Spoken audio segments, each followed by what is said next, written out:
Live from the George R. Brown Convention Center in Houston, Texas.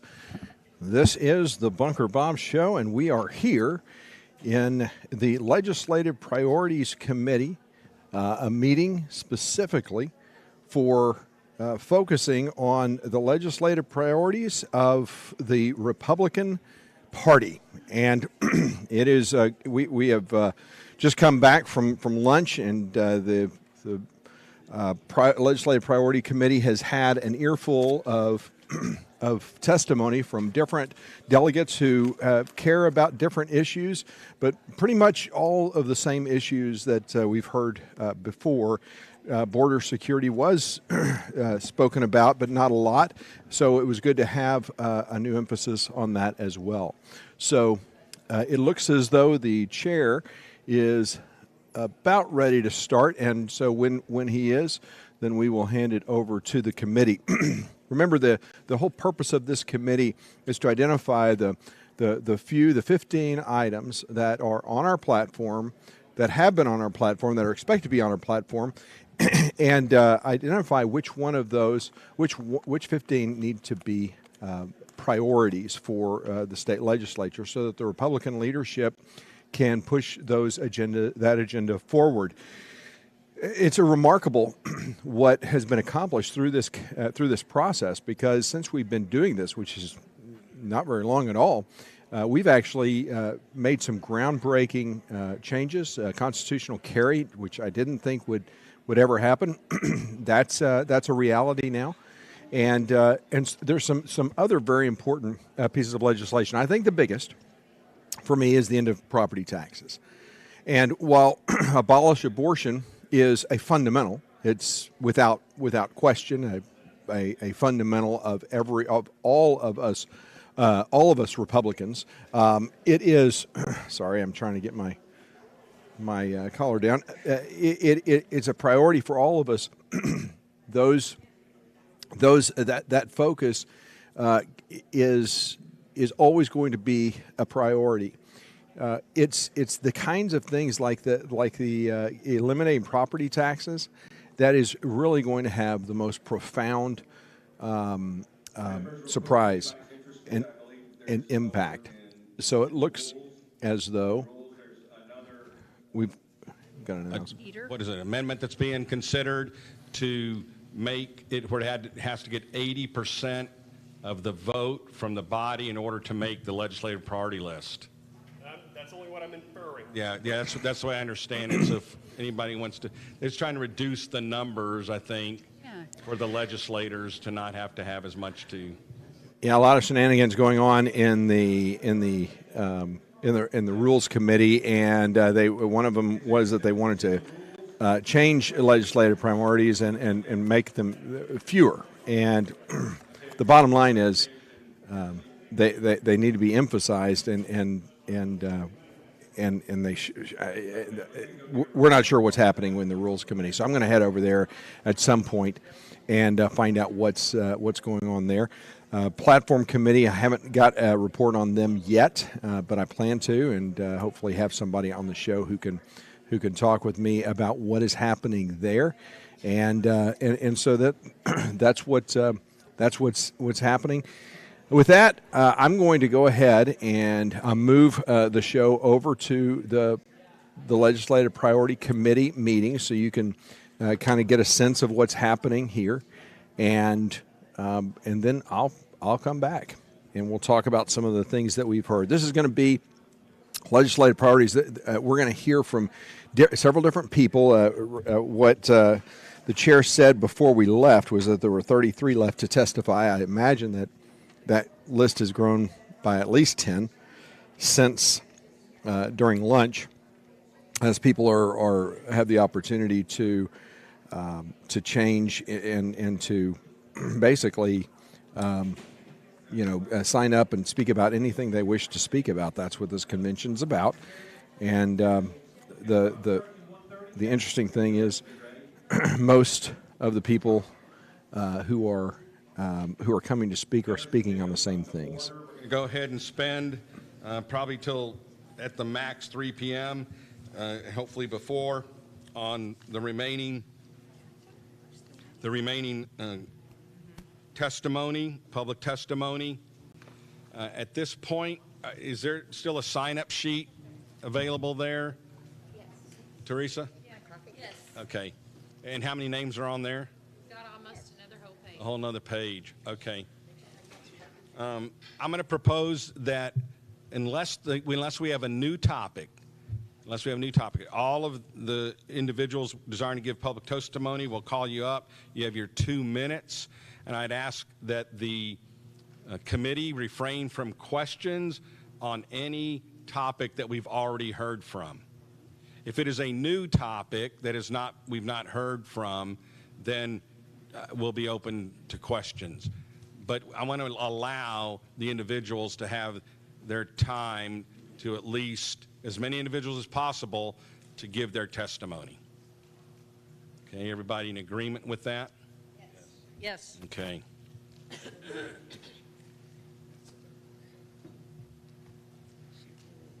Okay. With that, the chair calls Calvin Russell. Calvin Russell with Brian Bodine, Brian Bodine on deck. Is Calvin here? Calvin Russell? No, I'm Brian. Oh, he's not here. Okay. The chair calls Brian Bodine. Okay.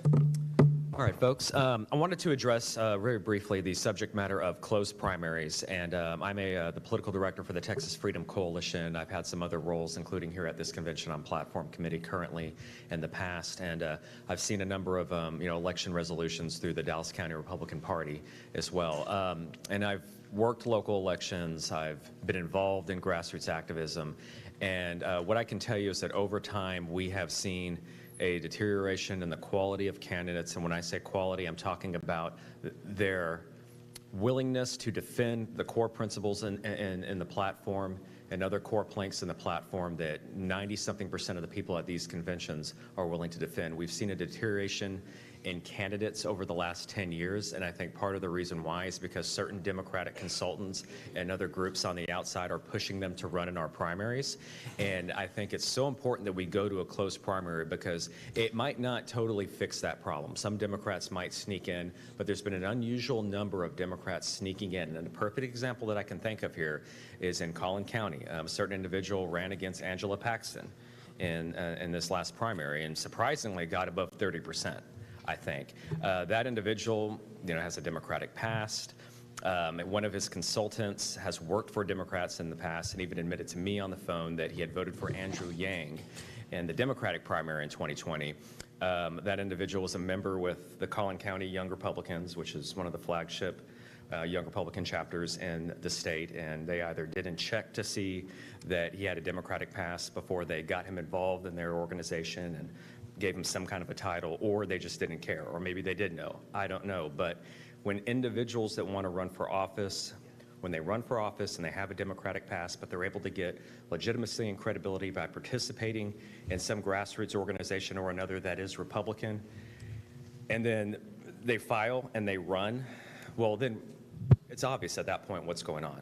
We have a Democrat who is in one of our primaries, and while they might not stand a good chance at winning, at some point, one of these guys is going to win. And we're going to have somebody with a worse rating than Sarah Davis from years ago. Look at Scorecard, look at YCT. Those are some of the indexes I think we need to be going by in order to judge just, how conservative our candidates are that are coming through, winning their primaries and advancing to the general election. So thank you. Thank you, sir. You weren't here. We decided that at this time we want as many the folks in the public to give testimony. So unless it's a new subject, we're not going to have any questions from the committee. Okay. But if there's a new Closing subject, we primaries will now? have. Excuse me? Do we count what Luke said as closing the primaries? Yeah, I think there's a few people that have talked about closed primaries already, if I'm not mistaken. That's quick. My memory serves that we've already discussed that. Okay, the chair calls Carrie Yarborough with Clint Stutz on deck. I want to discuss a couple of issues.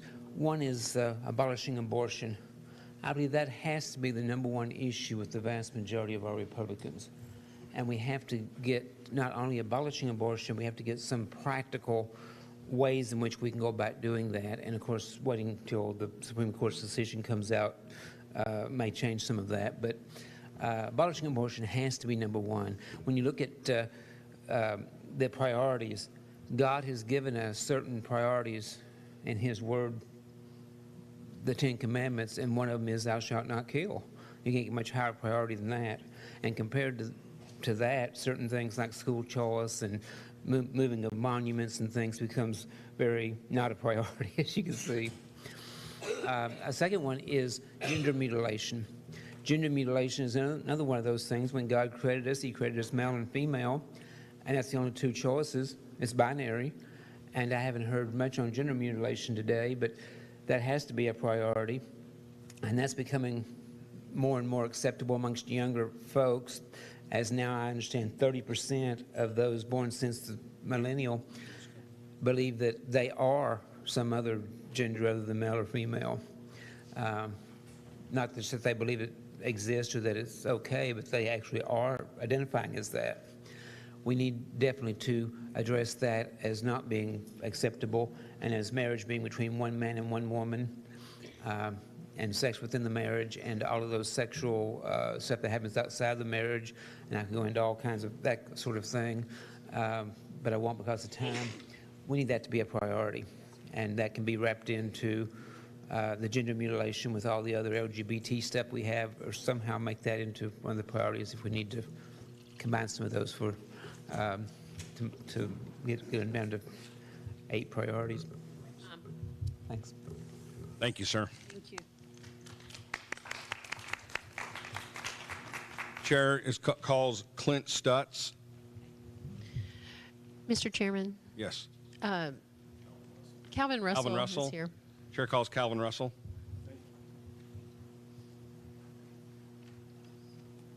Apologize for not getting back in time. Appreciate you guys being here. I want to talk about closed primaries. I know it, kind of rode that horse a little bit before, but the only reason for an open primary that I can see is to allow people that are not in your party to vote in your party. And we have a hard enough time agreeing with ourselves, much less agreeing with a bunch of other folks that don't think anything like us. And we've seen it time and time again where the left-leaning part of our party is joined by the Democrats to defeat a really good conservative candidate. And that's happened to us in Montgomery County several times whenever the polling shows that our racehorse is running well and that he's going to be elected. And then all of a sudden, whenever the votes are totaled tonight, well, he lost by a certain amount. It happens even in the smaller races. I mean, our precinct chair races, it's happening in that. The people that are in these chairs behind me. And there's an example I'll give you. Pat Tibbs, who is the head of the Montgomery County Tea Party, her husband Dennis Tibbs was the election judge in the last election cycle. And a person came in and said, where do I vote for that Steve Toth race? And he said, well, it's not on this ballot. So you go, well, okay, well, just give me a Democrat ballot then. That person was only there to vote against a conservative in Steve Toth. And so I would encourage you to, I know you got a lot on your list and a lot of great things to put on your legislative priorities, but this thing spoils a lot of stuff. And I think we were asked earlier about, well, don't we already have a closed primary? But in a closed primary, you have to register as a Republican before the vote. You can't walk in and just declare who you are. So that has to be, I don't know how long that you have to wait before you can register as a Democrat if you want to change. But anyway, that's my take on it, and I appreciate your time. Thank you, sir. Appreciate it. Chair calls Clint Stutz.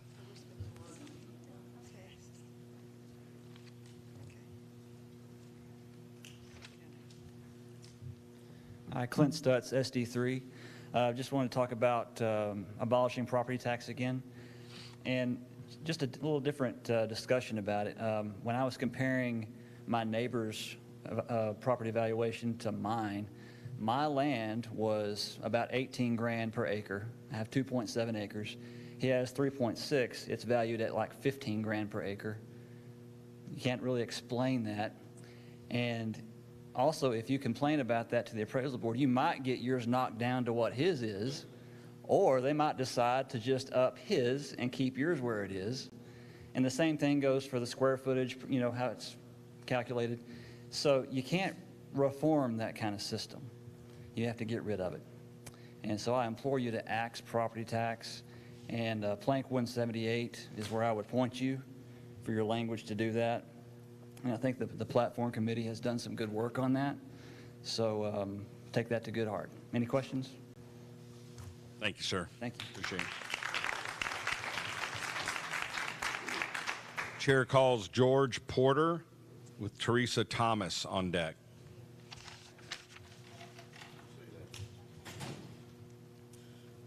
Good afternoon. My name is George Porter, SD7. Committee members, thanks for what you're doing. I was informed earlier, 400 items and trying to whittle it down to 15, that's insane. So I applaud your efforts. Your credentials, your expertise, I want to call upon that. This is my very first convention. Remember that a couple of years ago for some of you? So my item that I'm trying to pursue is the National Guard support. You have right now border security language, which actually states, and again, verbatim, authorize and deploy the National Guard. Let me inform you of something. My mission right now is education. Okay, so we have 10,000 troops on the border right now. As of August, October, September, that time period of last year. They're going to be down there until August this year. So right now they're there without any medical, no VA benefits, because they were deployed by the state. That's different from federal deployment.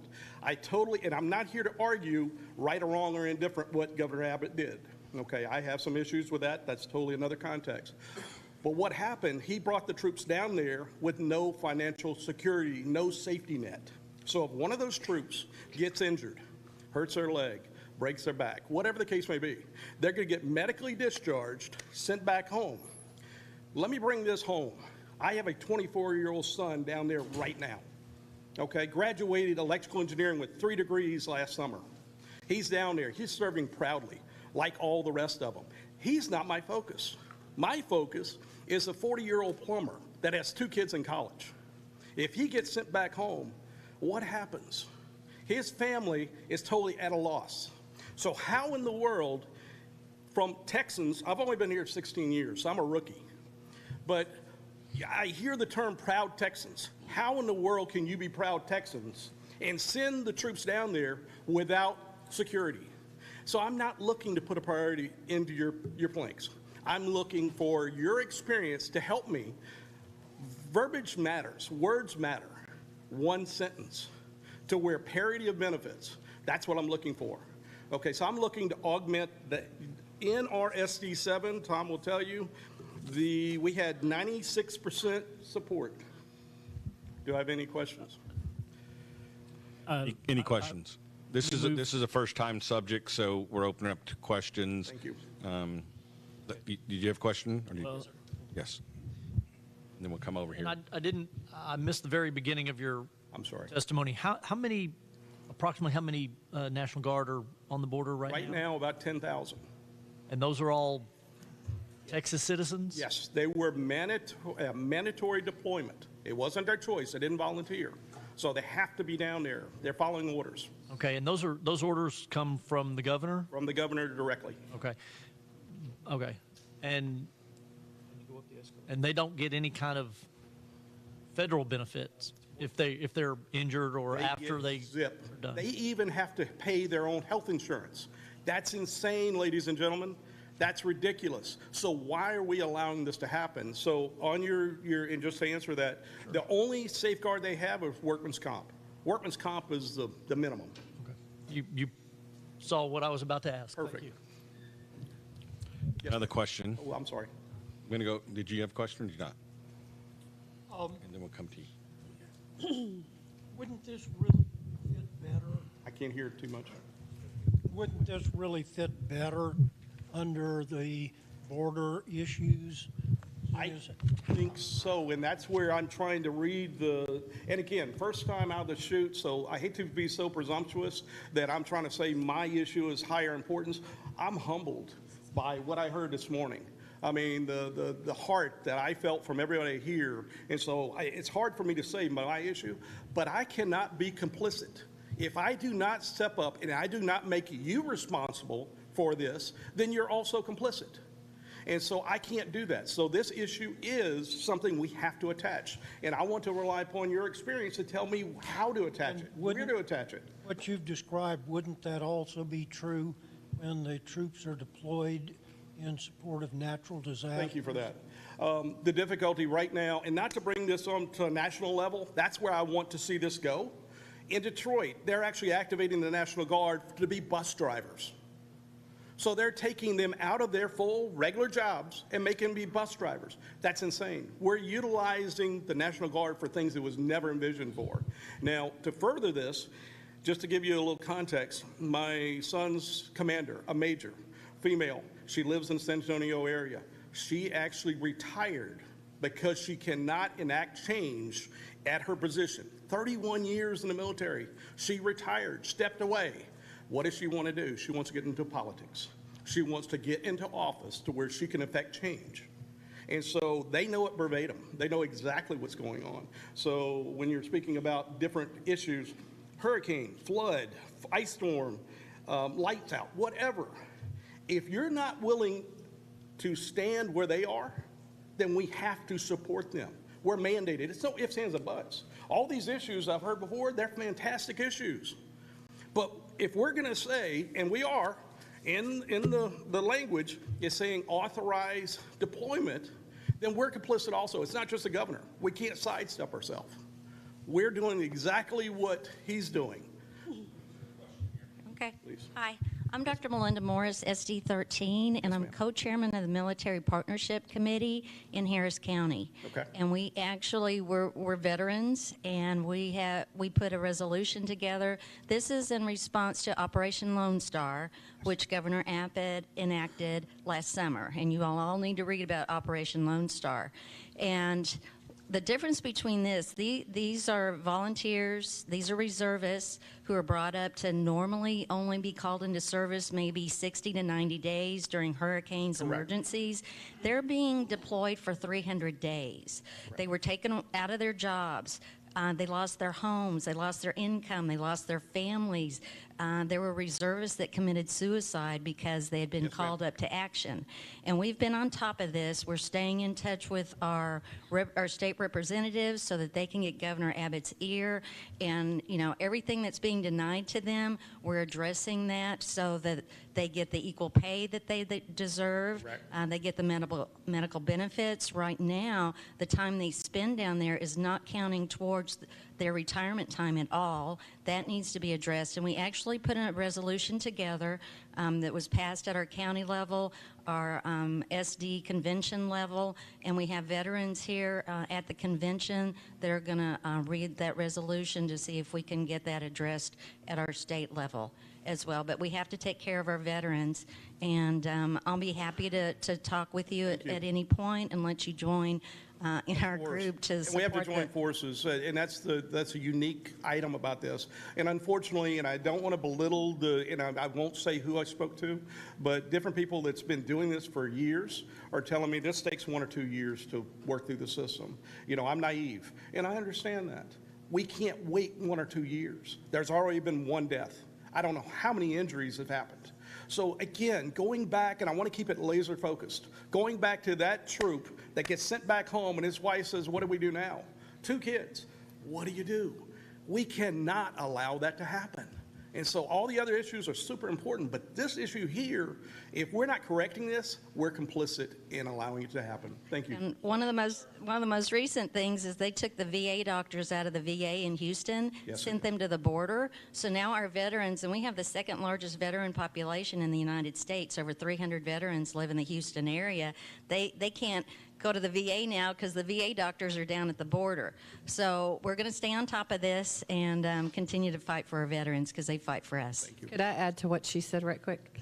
I'm from Kenny County, and we're with you. We're fighting for you. You need to know that, and I need to give you a card. And I do. And there are 4 that have died. And lastly, I don't want to belittle this.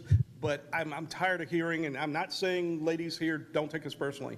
I'm tired of the lip service. I'm tired of hearing the rhetoric of we support our military. You do not. This is diametrically opposed. If you say you support our military and then all of a sudden you make 10,000 troops go down there and don't give them the support they need, how in the world is that support? What party are we? Are we Republicans or the other side? So we really, this is your one time in history where you're educated to the fact. This is what's happening. If you choose not to make this a priority, it's on you. Thank you, sir. Thank you for your testimony.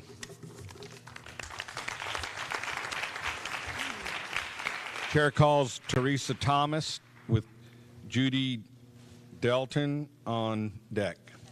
Judy DeHaan. Hi. Han, there you go. Thank you, ladies and gentlemen. I have just something very short to say.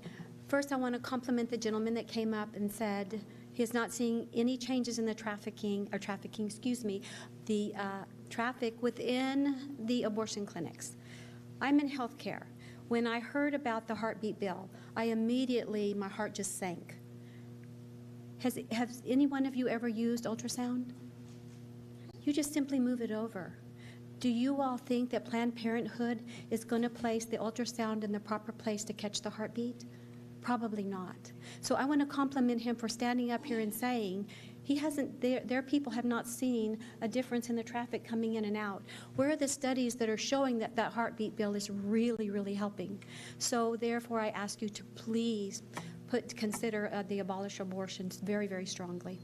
To add to that, I've been a 35-year child advocate. I have worked in the public schools. I have worked my hardest to prevent seeing what we're seeing now. Unfortunately, it continues to get worse and worse in spite of our efforts, in spite of the legislation that's coming forward. The enforcement, I could tell you I'm a SHAC member. I could tell you how they violate the laws that that our legislators put in place. I can tell you how they're violating the CRT bill. There is no enforcement. Therefore, we have no protections in the government schools. Ladies and gentlemen, I'm here to tell you that we need money to follow the child for two reasons. We are saving them in the womb, and then we're putting them on the altar to be sacrificed in public education. Within the last 2 weeks, I've had phone calls. One, her daughter was sexually assaulted in the middle school cafeteria. And we're talking Cyprus. The other one said her son has been sexually harassed by other males, sent me the text and the pictures. I can show you the pictures on Channel 2, 40 stitches of the child beaten in their classroom, broken jaw. Another Channel 2 feature recently, concussion, where the child was beaten by a classmate. It took 3 other class members to pull that person off of that child. The teacher stood back, maybe because she was fearful that she would get in trouble. I've got videos. Oh, sorry. Please, thank you. Thank you for your testimony.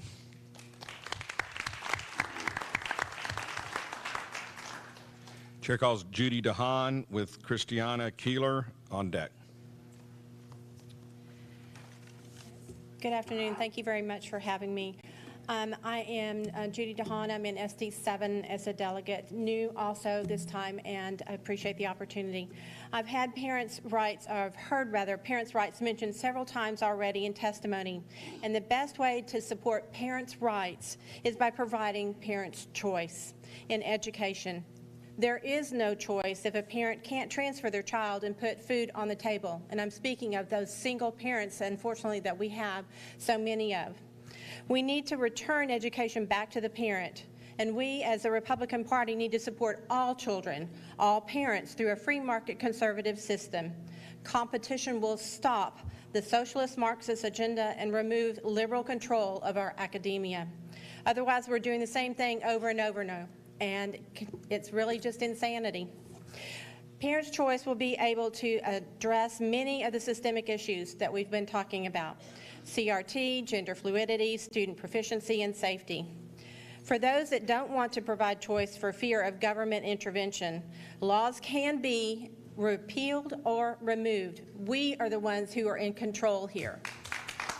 Legislation can be drafted to control the mechanics of implementation of the money following the child, whether we continue property taxes, whether it's based on money on enrollment in the schools, or money going back to the actual parents.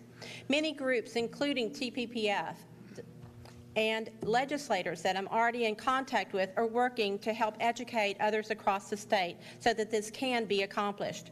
There are two great examples that are already operating in Wisconsin and in Florida, where government control was limited and has not been an issue. A Supreme Court ruling has allowed school option without government control, so it is possible. Lastly, school choice has been, and how many of you know this, has been a legislative priority for 19 years. Yes. 19 years. It is time. We need to take a stand as parents, constituents, taxpayers to stop the atrocities that are being perpetrated on our most precious resource, our children. Texas needs to return as a leader. Thank you very much. Thank you very much for testimony. Chair calls Christiana Keeler with Charlotte Belsick on deck. Hi, my name's Christiana Keeler. I'm out of SD 14, Precinct Chair 346, and I'm here to talk about closed primary. This is a code red situation, and I'll explain why. SD 14, I live in Austin, Texas, which is the blue dot smack dab in the middle of the city.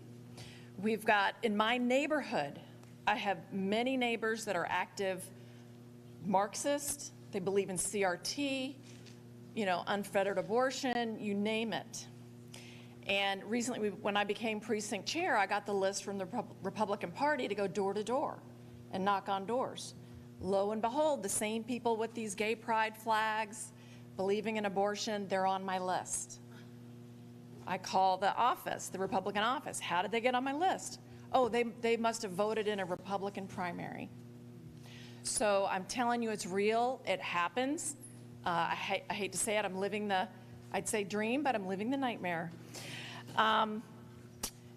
So, my question to anyone in this room, if you were on the board of Verizon, would you allow AT&T board members to come in and vote on your board? I mean, does that even make sense? This makes no sense to me. Recently, we had 3 props that had exact same results, and to think Republicans would vote for this in this way. One is defending innocent life, and the other is ending awarding Democrats committee chairmanships, and then the last one is eliminating property tax. 27% of Republicans, or in the Republican primary, voted no on these. On abortion, imagine that. I mean, that's even hard to comprehend. So earlier you asked questions to another gentleman, what can we do? Well, I was also a judge and also a clerk in the past few elections this last year. I've been very active. And with that, I'll just tell you really quick, is people walk in, they just say, oh, I'm a Republican, but they may or may not be. What I'm recommending is that they have to register as a Republican in order to vote in the primary, and they have to go through as a Republican for that voting cycle. Thank you. Thank you very much. Chair calls Charlotte Belsick with Jonathan Houlihan on deck. I'm Charlotte Belsick, SD 24. So you've identified 10 priorities to present to the convention, and they're all great, but you've selected 2 from each subcommittee. I don't think it's required or even recommended to select the next 5. You've got 20 still to go through. You got 5 you get to select. And don't make them just one from each subcommittee. I'd like you to consider a different method to do that. I would like to speak in favor of adding property rights as one of the top 15. It's imperative that we somehow get rid of or block the 30 by 30 land grab that is being proposed or has gone into play here. Individuals are better stewards of the land. They're not as subjected to political pressure, whereas the government is very fickle in what they're doing. And finally, I want to talk about the sex education. We talked a little bit this morning about sex education. The wording that was up there gave the impression that all sex education should be stopped. biological sex education is very important for our children. We'd rather have them hear the science behind it as opposed to what they hear on the playgrounds and the schools or in the back of the car, wherever they're getting it. Obviously, it has to be introduced at the right age. So what we want to get rid of is all this extraneous transgender ID, how to go about doing it, you know, this position, that position, all that stuff. But we need to fix the wording that will allow biological sex education to continue. The rest that was stated was really good, but we need to also keep this separate. Did you say time?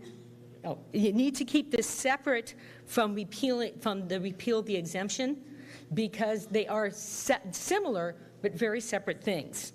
The repeal of the exemption priority is very specific and actionable, and it is more than just sex ed. A anti-sex ed priority is to prohibit indoctrination of other than biological sex ed. Thank you. Thank you very much for your testimony. Can I ask a question on that? Can I ask a quick question? Can we have her explain what the 30 by 30 rule is? Oh, the 30 by 30. Yes, that was a new topic, if you would. The 30 by 30. About 30 by 30. So that was actually a number 3 priority of one of your groups. So the 30 by 30, and I'll be honest, I'm not lobbying in that group or anything else. It's stuff I've heard. They're trying to take 30% of our land and sea by 2030 and turn it over basically to the feds and make it free land. No drilling, no mineral rights. The individuals will lose ranches, lose land. And it is, I don't know if it's a law, an executive order, or just a wish coming out of Washington, D.C. Thank you. Okay? Any other questions? I'm sorry. Thank you. That's very good. Thank you so much. Senator Bencourt ready? Yeah, I'm signed in. And your name, sir? Jonathan Houlihan. Oh, okay, very good. The chair calls Jonathan Houlihan. Mr. Chairman, thank you. I'm on the Rules Committee for SD4. My name is Jonathan Houlihan. I'm here to speak on our open primary system. So when we look at the state of Florida and we see the things that they're getting done through their legislative process, they're able to hold Disney accountable for objections to the parental consent bill. We see their ability to get real conservative legislation through the House quickly. What's different about the state of Florida? The state of Florida has closed primaries. State of Florida is electing real conservative members to their House, conservatives to their governor. They're able to get this legislation through quickly. In the state of Texas, we've had open primaries. And what does that mean? That means that you can show up on the day, on election day, and vote whichever party you want. That's fair in a lot of ways, but it's been operationalized by the left. It's been operationalized by the Democrat Party. And we are allowing the Democrats to select our candidates who's going to represent us in the general election. And that has had catastrophic events on the folks that we are sending to Austin. And I am a proponent of closing our primaries, making it a priority. I think this is a moment in time that we should strike and make that a priority. If you want to have real conservative legislation passed in the future, it needs to be a priority. Look at Proposition 5 and 6 on the ballot initiatives we had. Go to your precincts, look at the data. Prop 5 was to remove Democrats from chairmanships in the House. In my precincts, in Montgomery County, we had as many as 30% of people voting against that. Protect Life, Prop 6, almost 30% in some precincts. Does that sound like Republicans are voting against that to remove Democrats from chairmanships?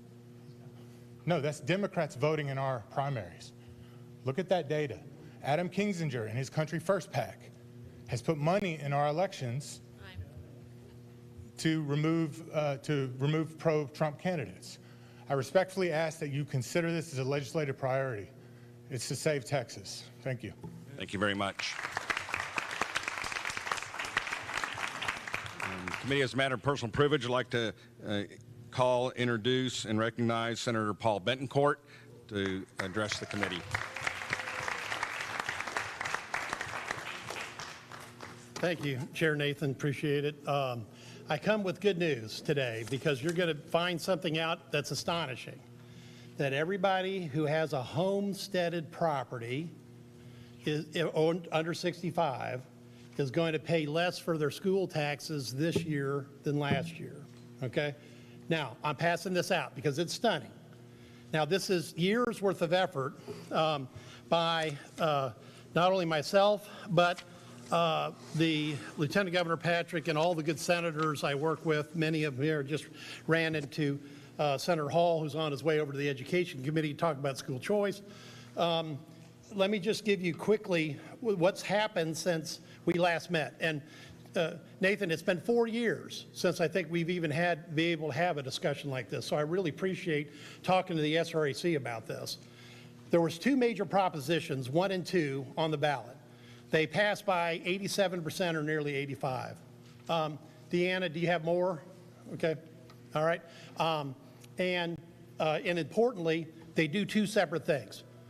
In the first of next year, okay, every homeowner that is 65, starting in 2023 because of the passage of Prop 1, is going to see their property tax bill actually go down for schools.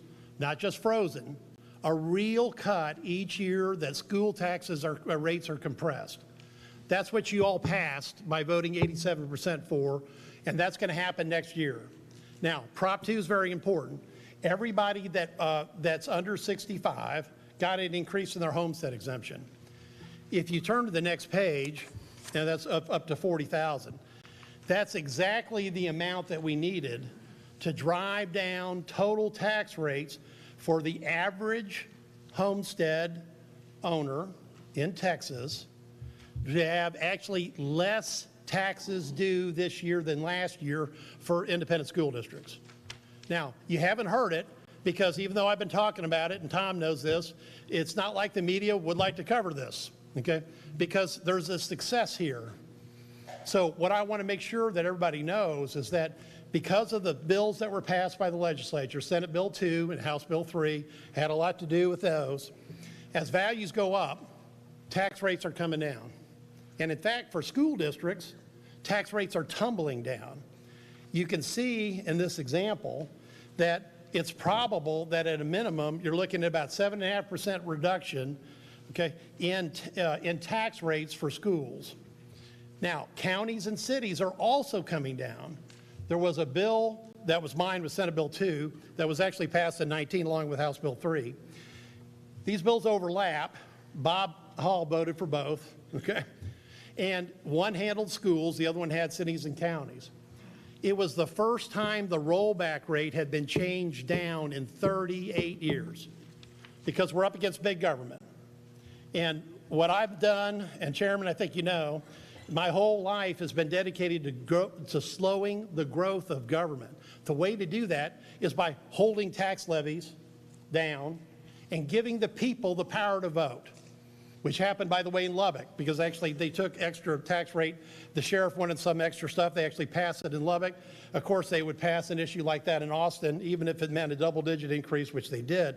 But only 48% of the bond issues and these taxpayer ratification elections passed last November because of other good bills that are passed by people like Senator Birdwell, where you have Senate Bill 30, where you're not voting on one giant block of bond anymore. You vote on segregated units so the folks can pick and choose what they want. That's at the heart of these bills. Now, so the good news is, before you vote on anything else, I want to make sure that as a matter of public policy, you understand that there's actually a tremendous success because you'll see that tax bill lowered for the average homestead. Now, that doesn't help commercial property, et cetera, but it does help all the homesteads, of which there are nearly 5 million in this category. The important thing is that the Senate has also been looking at other alternatives. If you pass to the next one, this actually is Senate Bill 1 as it passed the Senate twice, which is we took excess revenue, split it in half, and bought down the tax rate with the extra, in this case at the time, $3 billion. It passed the Senate twice. The House had other ideas. They had a personal assistance plan of mailing everybody $700. That turned out to be taxable. So that plan did not make it all the way through. And what ended up being the compromise is Prop 2, which increased the homestead exemption for everybody that's under 65. So what I wanted to do was first report that here's what's really happening. This will actually be in your tax bills in the fall. You'll see tremendous reductions on school taxes. And by the way, this is the conservative estimate. It's based on a county that has 20% appraisal growth with about 7.5% hearing loss. There are many counties that have closer to 30% appraisal growth. Anything higher actually forces the tax rate down lower.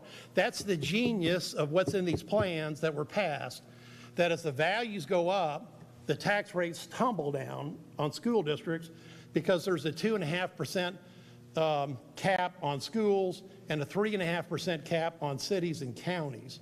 So before you take any action, I just wanted to make sure you understood that not only as myself in the Senate, Lieutenant Governor Patrick has been fabulous. If we hadn't had him, we would not have been able to pass any of these. It took us 3 sessions and a special session to pass Senate Bill 2, which was landmark property tax relief because it was resisted so strongly by TAC, TML, and effectively what I would call the spending lobby. So that was joined by House Bill 3, and because of the coronavirus emergency orders, we lost a whole 2 years because everything was frozen out. When I wrote these bills, or helped write them, I didn't think we were going to have a 254 county-wide disaster. It had never occurred in Texas history, but we had one. So the senators, as well as Chairman Burrows at the time and Chairman Myers, we had to spend 2001 plugging those holes, taking out all those exemptions, so that cities and counties especially couldn't hide behind the fact that at an 8% rollback rate, they were growing government at 12, 13, and 14% a year. See, that's what was really happening. Because a rollback rate, you have to add new construction, first-time homestead exemptions, et cetera. And so government was growing well faster than people could afford. So with these 2 bills in line, and many others, I could go on. I mean, Senator Creighton's got bills, Senator Birdwell's got bills, Senator, Colcourse has bills to help me on the over 65 exemption. Senator Hall voted for everything in this entire suite of bills. I could go on all these pantheon of heroes in the Senate, with the exception of one who's not coming back. They all voted for it. So it's important to know that the cavalry, Mr. Chairman, is really coming over the hill for the Texas homestead, just like in the old John Wayne movies. Yes, that cavalry actually exists, and when the tax rates come down in the fall, they'll actually pay on average, we think, and this is pro forma, and remember there's 1,000 school districts. It doesn't work for somebody that passed a giant bond issue. There's some caveats that are logical in here, but we're going to be looking at lower ISD tax bills for Texas homesteads. And I know that's a thunderbolt because no one's heard about it. But that's why I'm here, because I'm tired of speaking to smaller clubs, and I decided the best thing to do is just come to the SREC and lay it out, okay? And I think it's very important, because regardless of what votes you make, we need to recognize the obvious, that there's been people working on this, and it's going to show in your tax bills. Everybody that's a homestead is going to see this under 65. Unfortunately, the over 65s will have to wait 1 more year to see it. But every year they own the home in their life, it's going to go down. So no more talking about falsetto cuts. These are real cuts. Every year from 2023, if the tax rates compress and you're over 65, your frozen value unfreezes and refreezes lower. This year, and because of all these bills we passed and Proposition 2, we're going to have a lower ISD tax bill, unless you have bond issues, and I'll go over the caveats. But, if you have a straight bill-to-bill comparison than last year. So I hope you take this into consideration. We haven't talked in a long time. Everybody's been busy. You know, it's nothing like having a national crisis or two and the Biden administration doing everything humanly possible wrong, okay? I think the audience would agree. Is there anything the Biden administration is doing on monetary or fiscal policy of the federal government that's helping us? Yes or no? No. No. And because of that inflationary spike that we're seeing, these bills are super important this year because we can't stop the feds from printing money and jacking up. In fact, the cost of goods just went up to 10.8% inflation. For those, there's a few of us that remember the Carter administration. Who was here? And we had, right, and we had what? The misery index. Yeah. We had stagflation. That's it. And now, so look at this. We've got stagflation, but the city and county rollback rates are 3.5%. We got stagflation, but local property tax owners have a 2.5% cap on schools. We're going to have stagflation, but homesteads in Texas should pay less than they did last year. It's astonishing news. And that's why I wanted to come tell it to you directly today. Thank you. Thank you, sir. Appreciate that. Thank you, sir. Great. Appreciate your time. All right, questions on the Three Amigos from 4 to 6, 700 a.m. Okay, that's right. So on Fridays. Go ahead. Thank you for coming. Can you comment, because a lot of people have been saying they want to eliminate property taxes, which I think is the consensus, but a lot of them are saying the incremental approach won't work, or at least they're dubious about it, and want to take it all in one shot. And so can you comment on that? Is the incremental approach, in your view, working, and will it or will it continue? Okay. And great question. It's basically, what about sales tax and an incremental approach? When you look at Senate Bill 1, which is at the end of your packet, this really was an incremental approach. It was going to save everybody about $3 billion, and it was designed to take half of the excess cash we had in general revenue and buy down M&O rates for 1 year. Now, this bill had tremendous bipartisan support because everybody could agree at the time that they knew we needed tax relief. Now, we haven't had a discussion really on the floor yet about what a long-term package would be like Texas public policy. I'm sure the good doctor will come in from TPPF. He hasn't already. So we haven't had that discussion. But I want to let you know, we passed this bill out of the Senate twice, the last time 30-1. So when you're looking for solutions, we've already got one. I'd love for you all to support that bill, because we'll look at that in the next session. And look, and just a general comment about sales taxes. Look, there's all sorts of permutations and combinations. If you take everything that the state collects right now, and then you had to take everything the schools collect, and then everything the cities collect, you'd have a tax rate that would be in the 20s, and then you'd have loss on that tax rate. Now, here's the problem that we're in. Whatever debate we have to talk about now, you got to recognize the fact that you've got tremendous stagflation coming. So if we load up sales tax on stressed household budgets right now, in the next 2 years, it's going to be tough for them. Now, if we had had this discussion, unfortunately, look, it took 4 years of some of the best minds in the Senate to get this bill passed, Senate Bill 2. Okay? So part of the problem is that we had to face people that did not want property tax relief, didn't want the public keeping their money, and we had to outlast them. So sometimes you have to look at ideas now in their context, but I leave that up to you all because it's your all's votes. But that's exactly what the original version of House Bill 1 did, is we had $2 billion assigned to property tax relief, and for the first time ever in the entire history of the Senate, we split excess revenue with a formula, 50-50, and gave 50 back to the taxpayers. Because unless I'm missing something, it's their money. And so that's the philosophy we've already established. And I'd love for you all to support that, because I think that has a very good chance of passing. But, you know, I appreciate all the questioning, because that's important. Yes, sir. A couple of sessions ago, there was discussion of replacing O&M portion of the property tax with sales and consumption tax of about 3 to 3.5% additional, which would have brought the total sales or consumption tax up to just under 12%. Okay, that's too low. Let me try to give you the mathematical numbers.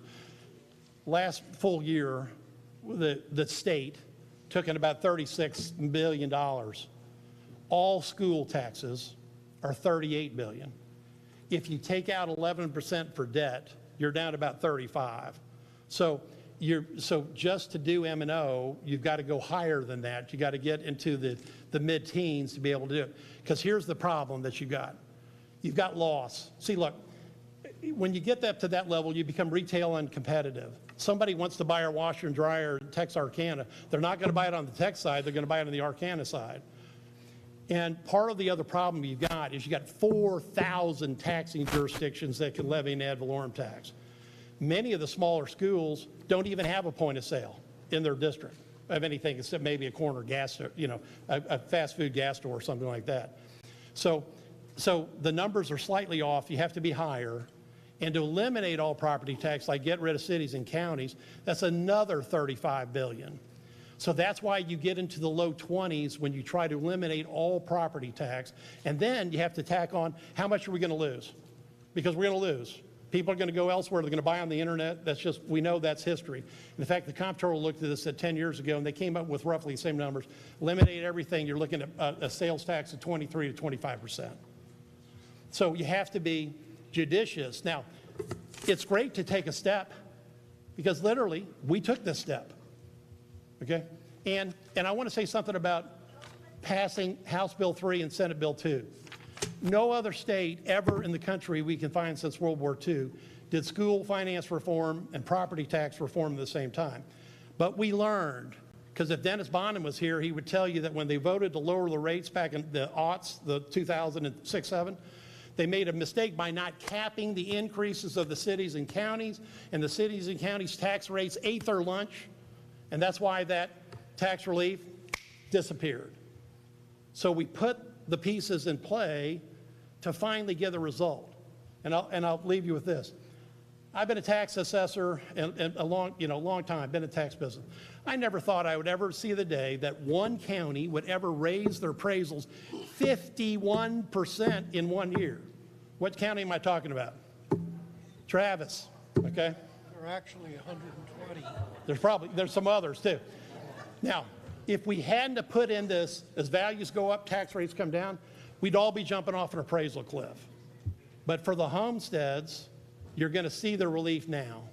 So we took a step. I just want to make sure this is a really good step. Okay? Trust me, I've been trying to get this voted out for almost 7 years.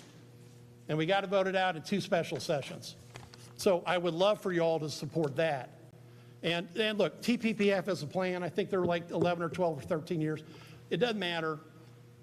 Whatever you have with excess funds, if you have them, you should be thinking about, at least in my opinion, giving half back to the taxpayers somehow, whatever way, because it's their money. Now, I will caution everybody, we've gone through this tremendous explosion of sales tax revenue, and things looked really good until this last week, and everybody's 401k stuff is in the toilet. I mean, the market is falling apart. The fiscal policies of the feds are horrible, and they've thrown gasoline on a fire. And when they raise their interest rates, who has to pay the biggest interest rate bill in the entire United States once interest rates go up? The federal government. And it's horrible. So, always be looking for any input as an individual senator on any issue, okay? And I'll always pull out the real numbers, okay? Because, I wish it was only 3 points, because that would be a snap, but it's not. It's over 6. So that's the type of thing we need to have a discussion. And we haven't been able to have one, quite frankly, in 4 years. I look around the room and I see some familiar faces, but I was actually less gray than I was then, okay? But that's because it takes a lot to pass these things. So, and by the way, whenever you see, I do serve in a company, Heroes, the people that are coming back. are the best smear checking conservatives I know of in the country. And we'll always be looking for ways to give people back their money. I can't speak for everybody, but I can tell you, I know that's what they feel. So, any other questions? I don't believe so. Thank you, sir. We No, really thank do you all. appreciate you. Love y'all. Bye.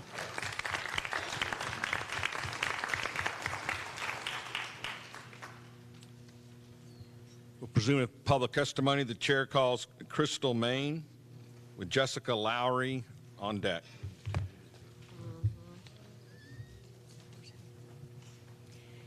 My name is Crystal Main. I'm from SD9, and I wanted to talk a little bit about the shared parenting. It was asked how that works or what it looks like, and I could tell you from personal experience, my daughter is doing that. Every Monday, they swap. And these boys have 2 complete families. They are comfortable in both locations.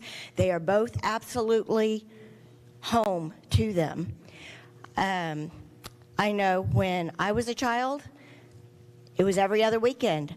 My dad, it was like going to visit the grandparents or something. It's like, what are we going to do to entertain my kids this weekend? I've got them for the weekend. What am I going to do?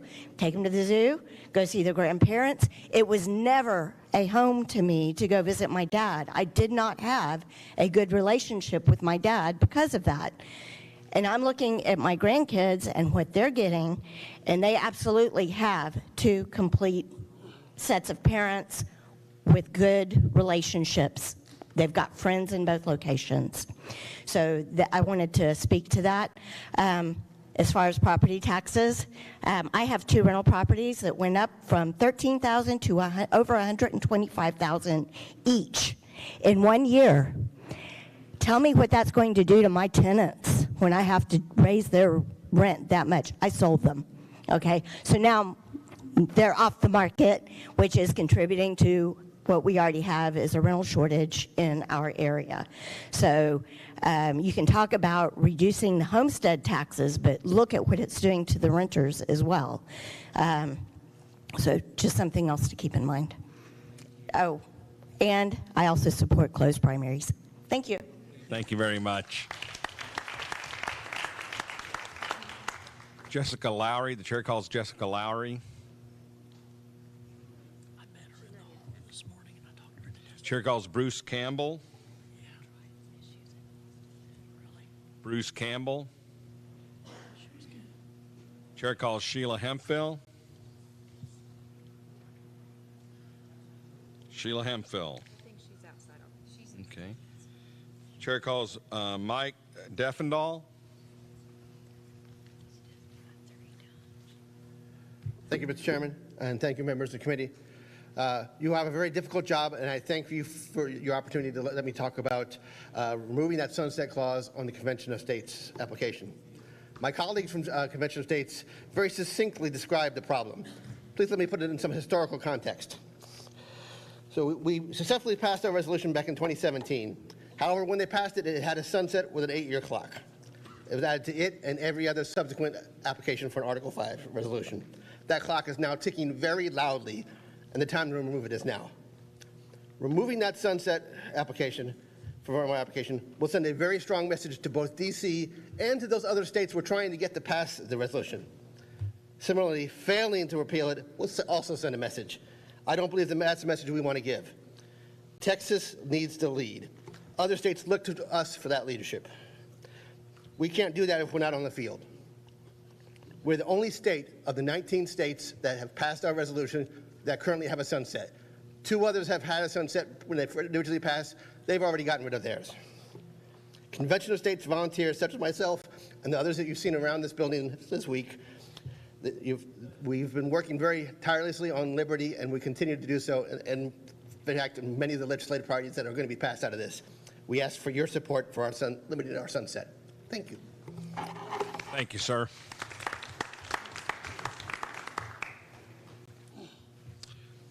The chair calls Virginia Young with John Boucher on deck. Hi. Thank you. I'm Virginia Young, SD4 delegate. I'm speaking on school choice. I learned I could maybe add, if I can fit in 2 minutes, I'd like to add another topic. I am now a homeschool teacher. I suffered a stroke after a tetanus booster, and I was forced to reinvent myself because my career as an exercise physiologist was no longer possible. The issue of vouchers is not a new one. My parents and my grandparents fought vouchers to protect the rights of my Christian school who did not want to receive federal funds in decades past. Once those funds are received, the government steps in and holds the entity accountable. ESSER funds through the CARE Act are one example. I have also volunteered with many Christian organizations. One such was a pregnancy assistance center that was told that no more children's books with Jesus on the outside or on the inside could be in the lobby because they had received, and this is a portion of their funding. It was just a small amount. I believe Nope, I already went there. Okay, so we must protect and uphold our Constitution and the rule of law. To do so, we must ensure election integrity, and this includes closed primaries, recall of those officials who will not uphold our Constitution, close our borders, protect our citizens, protect the children, protect religious freedom, and property taxes are unconstitutional. Thank you so much. Thank you very much for your testimony. Mr. Chairman, Yes. you called Bruce Campbell, I believe, right before her, and he was at another. He's arrived? Yes, he's right there. Okay, very good. The chair calls Bruce Campbell. Thanks, Mr. Chairman. I haven't run in a long time. I'm Bruce Campbell, Senate District 24. I want to speak about the electric grid.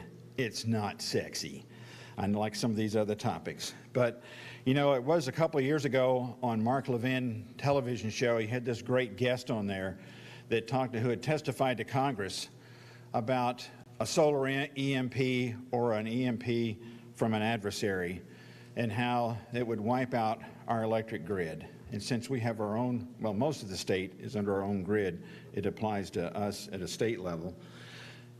He said that our big transformers, which are the size of railroad cars, would be knocked out, and that we don't make those here. We import them from other countries. And in a solar EMP, which happened about 100 years ago and happens about every 100 years, it would wipe all those out. And you would have to have a Faraday cage put around them, and that would protect them. But the result of knocking out the electricity that would knock it out for over a year, with the net result of 80 or 90% of the population would die of starvation. So I think that that electric grid, which has almost been a legislative priority in the past, is important in that if we're dead, we can't do the other legislative priorities. And so this one kind of rises on that level. So in the past, and 100 years ago when it happened, we didn't have a lot of electricity, but it did burn up all the telegraph lines. And since then, though, our lives depend on electricity. And without the grid, it would be like the snowpocalypse times a year. I didn't like it for 5 days. In a year, everything we need to live is based on having electricity, and especially the food supply with refrigeration and so forth. So that would all go away. So that really needs to be, again, it's not as sexy as everything else, but our lives depend on it. Thank you. Very good. Thank you, sir.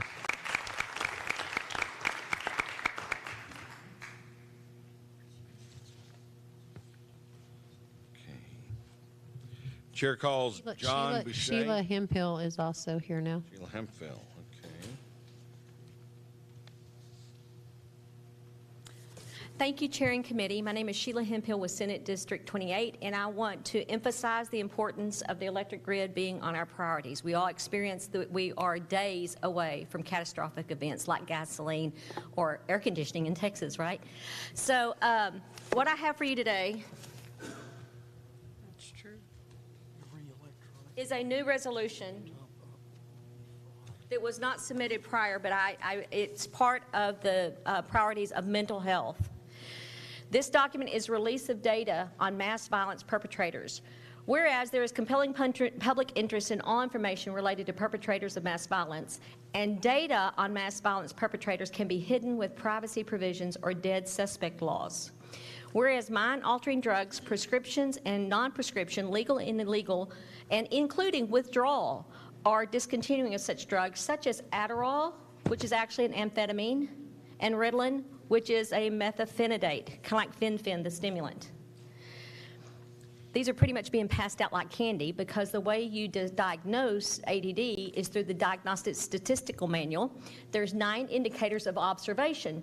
Can they sit in their chair? Do they fiddle with their fingers? Can they pay attention? If you get 6 of the 9, congratulations, your child has ADD. Here's your Adderall and your amphetamines. Withdrawing from that can also be associated with mass violence and suicide. I transcribed the December 2019 mass violence hearings that was a joint committee of the House and the Senate. In there, it was invited testimony only. The past president of the Psychiatric Society said there's no association between psychiatric drugs and individual or mass violence. I was about to flip my lid saying, liar!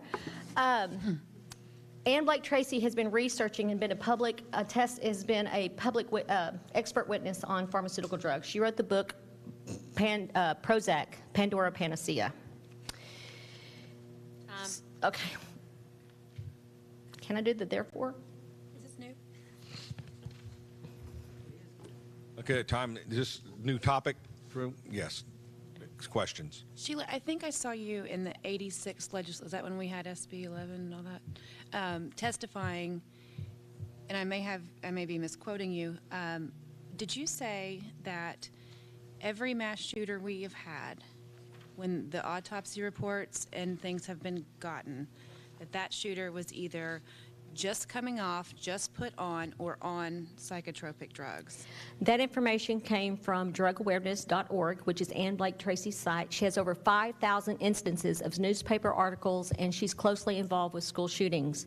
It is imperative that Texas legislatures shall pass laws requiring toxicology reports to be made public in all cases of mass violence, suicide, and should be publicly accessible databases of all records, educational, criminal justice, juvenile justice, medical, and mental health, including Texas Medicaid records. So in this recent Uvalde shooting as an 18-year-old, my question was this young man possibly in our Medicaid system receiving his Adderall or Ritalin paid for by our state dollars through Medicaid, and once they age out at 18,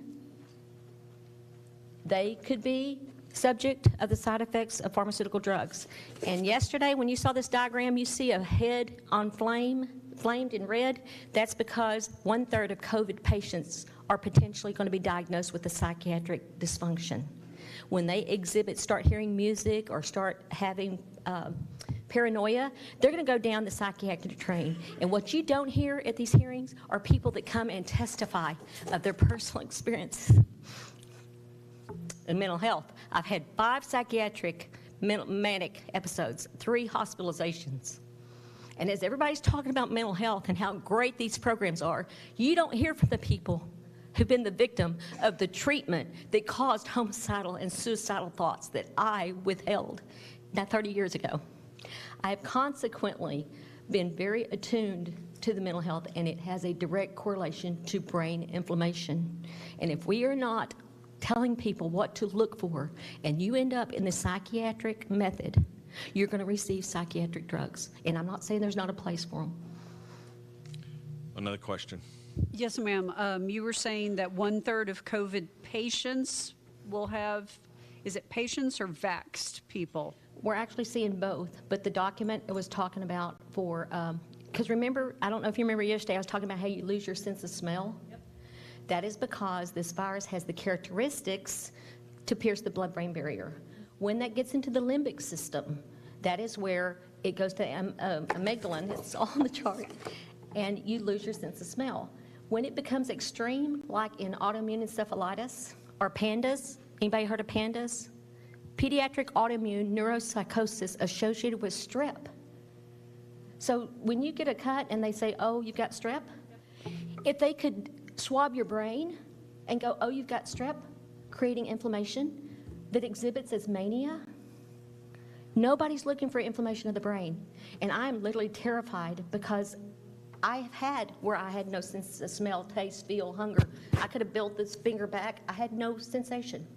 And then on another event, I've had it where everything was so elevated. The lights felt like lasers or a pin, rustling leaves. So I've had both extremes, and I feel it's a gift of God to experience this, to share with this, because this is what you get with your children exhibiting these autistic types of behaviors, hypersensitivity. So mental health and how it's being treated and the failure of how to treat it and identify shows up in your classroom. On my website, Texas Right to Know, under medical functional medicine, you will see 11-year-old little boy going in for allergy testing. How are you doing? Fine. Headache? No. Tummy ache? No. They give him chocolate. Asked to do a simple assignment. The child goes ballistic. He growls. He hits the desk. He's all over it. They give him the antigen for chocolate. How you doing? Fine. Tummy ache? No. We're not looking for physical root causes that can manifest as psychiatric dysfunction. For me, if I get too stressed, I start hearing music, like a radio's on. And I tell this story and people go, you know, I've done that before. So thank you for allowing me this time to talk on mental health, because it's everywhere. It's in our schools, it's in our families, and they're good outcomes. But we need to change. Thank you so much for your testimony.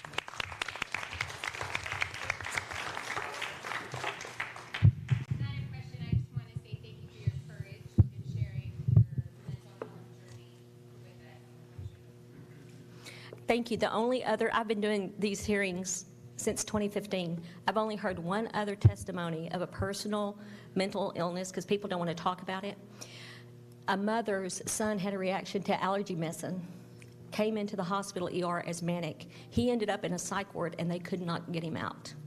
So DFW area did an excellent, with Bill Zedler, did an excellent expose on mental health facilities that were inhibiting people of getting out.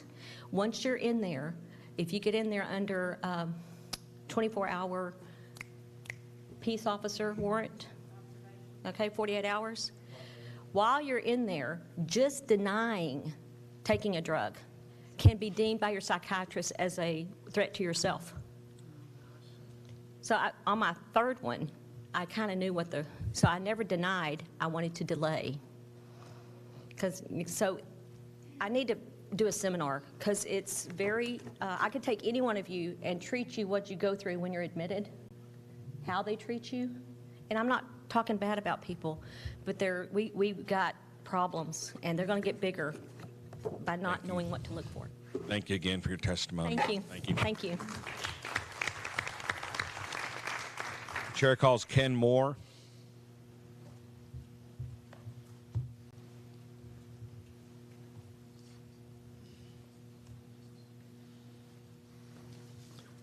Good afternoon, members. Earlier, I passed out some of these. You should all have a copy of it. My name is Ken Moore. I'm from Senate District 11. I'm from Brazoria County, and I'm also the chairman of the Ballot Integrity Committee for the Brazoria County Republican Party. This paper I laid out before you, it's kind of a multi-purpose. It can be for a testimony before resolutions or the platform committee, or for this committee. And if you see that thing up there at the top, it says proposed plank 212A, just pretend that's not there. This is for legislative priorities. So I've got right here the statement that I want you to look at, but before I do that, drop down to the background. I think it'll help if you look at that first, and then what I'm really want to focus in on will make more sense. SB 1 was passed by the legislature and signed by the governor to address weaknesses in the Texas election code. This law relied heavily on the Texas Attorney General to prosecute offenses should local authorities fail to do so.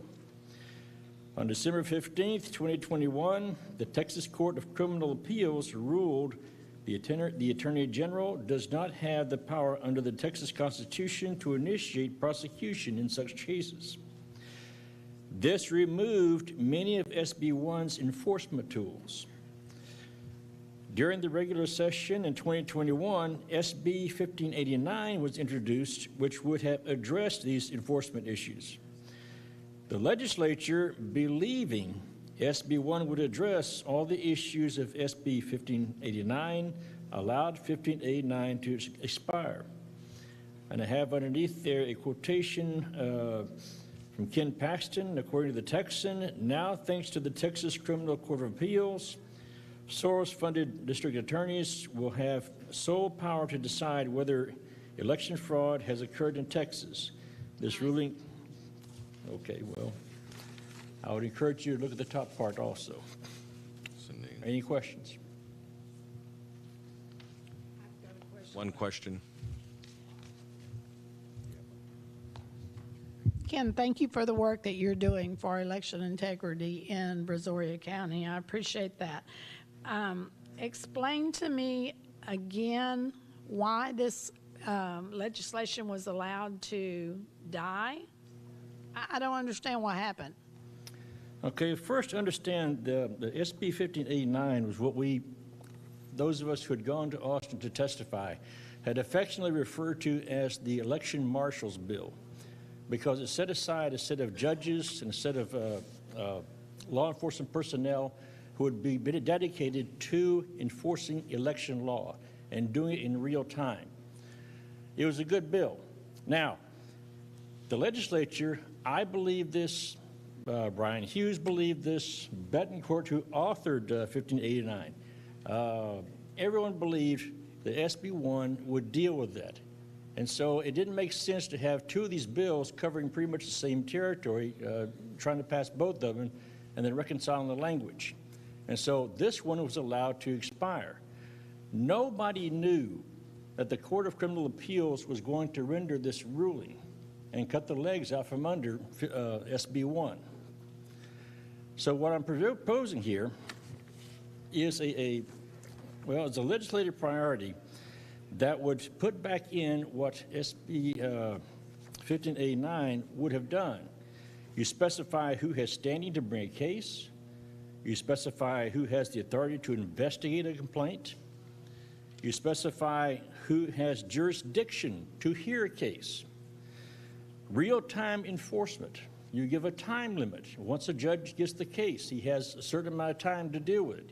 In 1589, he had 3 hours to make a decision to hear this case, do something with it, or dismiss it. And then specifies who has enforcement or who has intervention. And what this bill would have done is taken away all the excuses that were used in 2020 by different courts, by different judges, when they did not want to enforce the law through various parts of the United States. Okay, thank you. That makes it more clear for me. Sir, thank you so much for your testimony. Okay. Chair calls Ryan Richards with Jacob Miller on deck.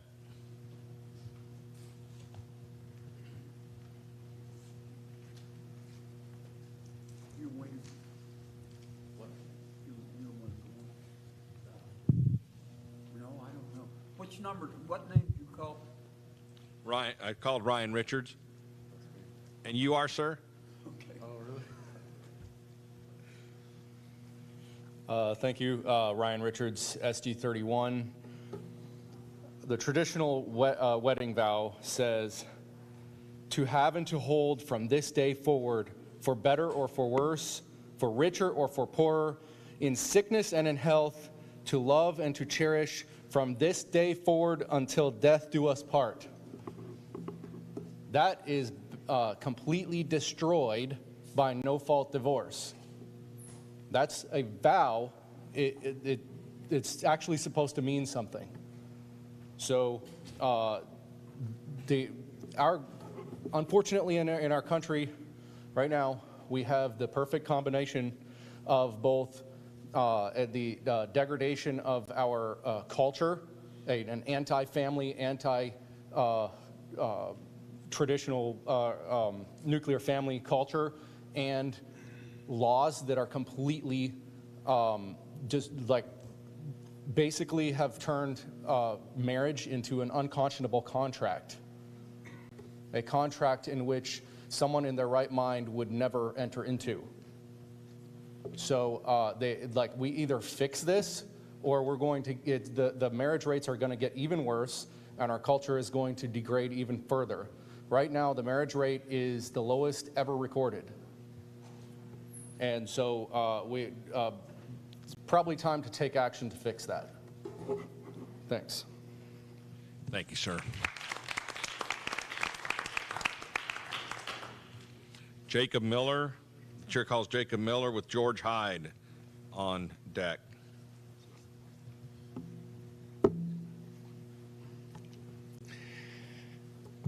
Hi, my name is Jacob Miller, SD 24, Precinct Chair and Delegate from Bell County. I'm speaking for the abolition of abortion legislative priority. I'm really just going to lay out a story from the past for those who may not know. So, in 2019, the Judiciary and Civil Jurisprudence Committee, headed by pro-life hero Jeff Leach, met. At the end of the year, Representative Leach received an award for being a pro-life hero from Texas Alliance for Life. That year, a bill to completely abolish abortion was brought to his committee. More than 200 people showed up to testify for this bill. I was there. The committee hearing ended up running all the way into the early morning at 3 a.m. Only 4 people spoke against this bill. How awesome is that? If he was the pro-life hero, he must have passed the bill through that year and it just died later, right? Wrong. Jeff Leach, after receiving this bill, knowing it would cost him to kill it, filed a new bill, the Born Alive Infant Protection Act. Then after Leach being the sole reason the bill was killed, he receives an award from Texas Alliance for Life for his one bill that criminalized an already criminal act. Truly, friends, this happens every legislative session. In 2021, it was Stephanie Click, and Texas Right to Life actually ran cover for her. So why do these Republican chairs and lobby groups keep opposing the abolition of abortion? I'm not going to impugn motives, but we all must ask this question. Do they actually believe the baby in the womb is a person? Do they actually believe the baby should receive equal protection?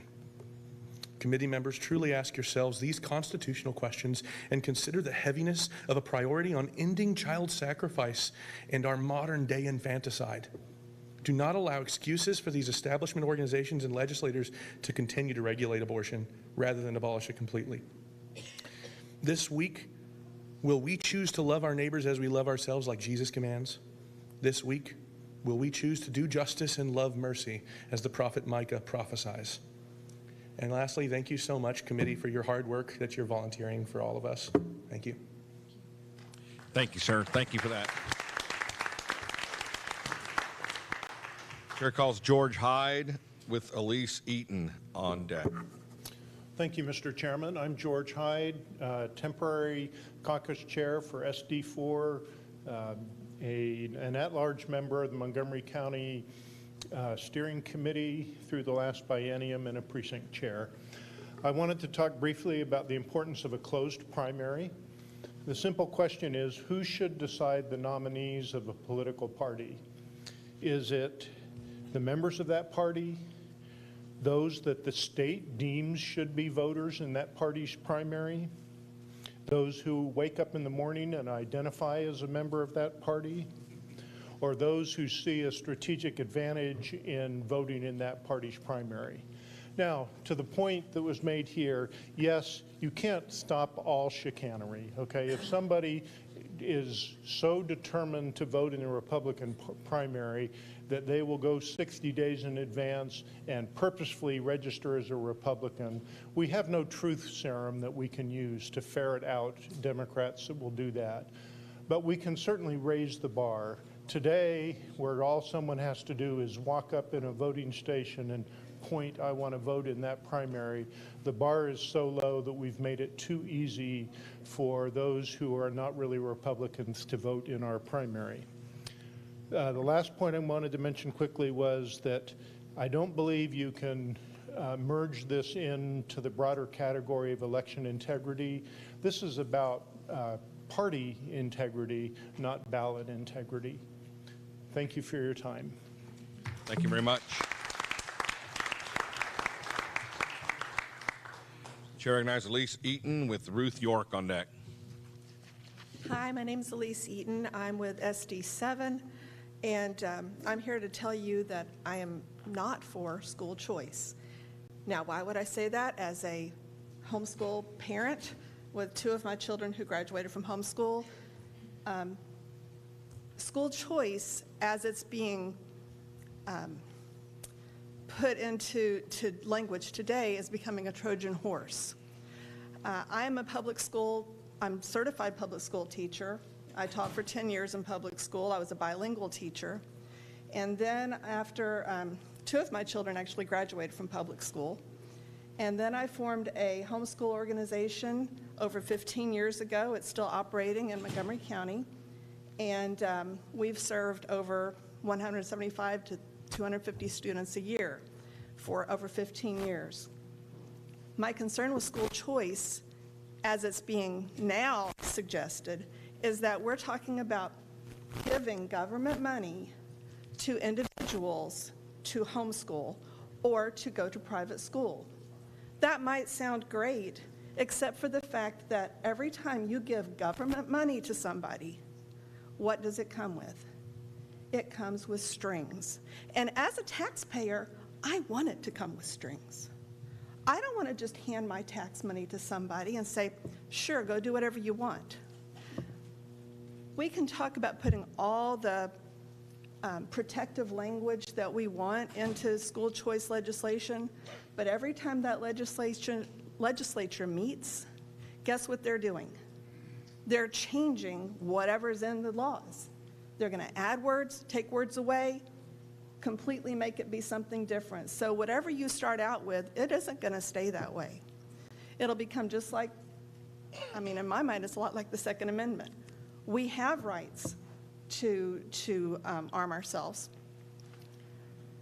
but we keep chipping away at it little by little by little. Right now, we have school choice in Texas. I, as a homeschool parent, have complete freedom. And in fact, there are no requirements on private schools in Texas. Private schools have complete freedom to teach however they choose. The Texas Education Agency does not control them, nor do they control homeschoolers. As soon as we start giving government money, we become like somebody said earlier. Okay. I'm open to any questions. Thank you very much for your time. Chair calls Ruth York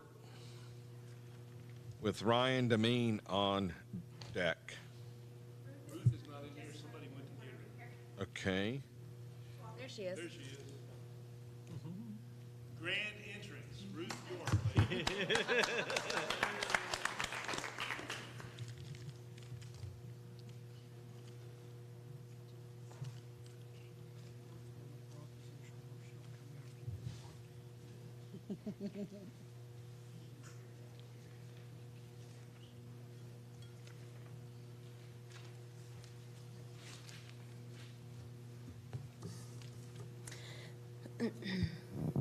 Thank you. I'm Ruth York, SD 22, and one thing I would like to urge you to do is not put on the priorities school choice.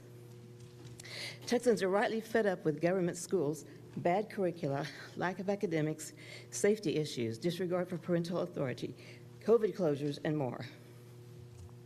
This has fueled a movement to enable every child in Texas to be able to learn where they learn best, on the taxpayers tab. But that's a pretty big promise. I absolutely support parents controlling educational decisions for their children, but not through a statewide school choice program in which money follows the child. 7 points to consider. 1, while the school choice resolution on the RPT March primary ballot got an 88% approval, it does not reflect Texans' opinion of a specific proposal. There are many ideas floating about on this topic, so this was a general question without details. 2, we know that regulation, quantification, permission, or not, follows money, as it should. We demand accountability in government, but that brings us back to someone else making educational decisions for my children. Who will have that oversight? The failing schools, TEA? Number 3, parents already have educational choices, home, private, or government schools, including charters. Private and church schools are springing up everywhere, so look around. My husband and I chose to homeschool our 8 children, and we did that on a construction worker's wage, sacrificing in other areas to make it possible. 4, some say competition in free markets will make the government schools better. This is false. If both are paid from the same purse, it's not free market competition. Number 5, this solution grows government. In 2017, we had SB 3, which created a whole new arm within the Comptroller's Division. Okay, thanks so much. Thank you very much. Chair calls Ryan Demeen with Bunny Pounds on deck. Hi, so Ryan Demeen from SD4, and you got it right, so congratulations. That doesn't happen every day. So I wanted to talk about election integrity. So I've heard a lot today about the closed primary, and I think that's a very important issue. But when it comes to the general election, I think there's work to be done there as well. And some of the discussion that's happened as that priorities come up is a lot about the methods, whether it's paper ballots or which machines you use or don't, and that's all very important. Even day or, do mail-in balloting, do you do day of, do you do early voting? All these things are important. My own opinion on is we should drive everything as much as possible to a day of in-person voting. But at the end of the day, no matter how and where you vote, I think the important thing when you're considering the language is to put some accountability and auditability into the process, so that no matter what methods of vote happen, and you want to focus on that we can always understand who voted and how they voted. And so I imagine that being some sort of system where we automatically sample some amount of votes and look for irregularities, and then if that finds anything, you increase the investigation. And in particular, where you have situations like we just had here in Harris County, where votes don't come in within a reasonable amount of time, that just ups the threshold in the amount of looking that we go and do. So, that's about all I had. So, appreciate it. Thank you, sir. Appreciate that. Chair calls Bunny Pounds. Hi, Bunny Pounds, SD2. Point of information, I think Eugene Ralph was on the list before me. Yes, I'm going to call him. Okay, so I've alerted him. Hi, I'm Bunny Pounds from the great Senate District 2. Pastor Marty Reed, my pastor. Thank you, Bob Hall, for serving us well.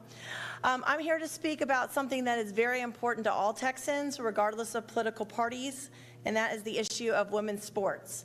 I think women's sports and protecting women's sports should be, on a collegiate level, one of our Texas priorities. It's something that brings all of us together. 60% of Texans believe that men, biological males, should not be competing in collegiate sports against females. It is the greatest women's rights issue of our time. Protecting women's sports is something that the Texas legislature protected it within the high school, but they did not finish the job by protecting it in our universities. This is a common sense issue. Every American should be able to see that having biological males competing against women hurts women. Since Title IX was passed in 1972, it has guaranteed women the right to equal athletic opportunities. Before Title IX, only 1 in 27 girls participated in sports. Today, 2 in 5 do. Now, female athletes are being sidelined in order to compete against men who identify as females to participate.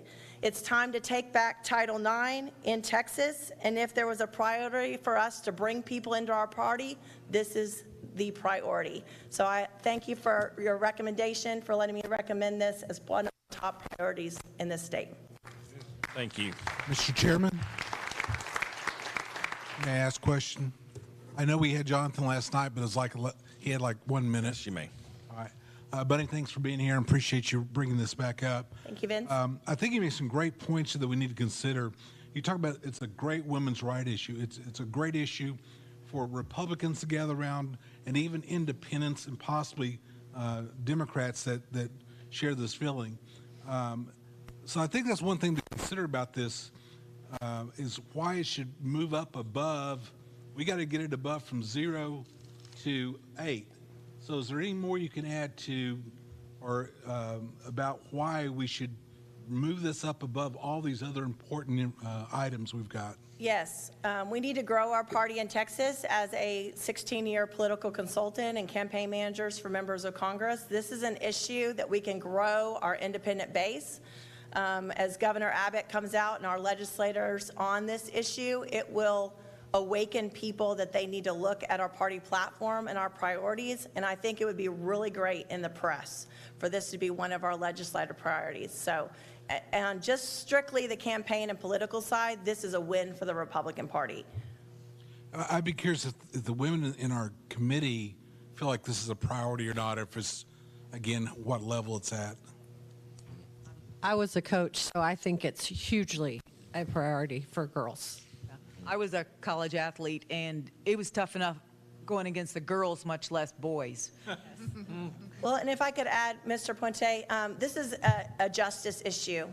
You know, we are all about justice in our party, and this is an unjust and unfair treatment of women. And so everybody, I think, in Texas can agree that injustice is being done on this issue and that we need to make it right. And if this party would do it, I think we'd be heroes for many Texans around the state.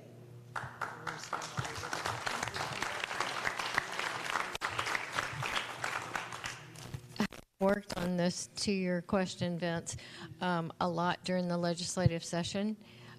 It's hugely important to us, and I believe that we cannot get gender modification done until we get this priority done, because if we can't get that bar, we won't be able to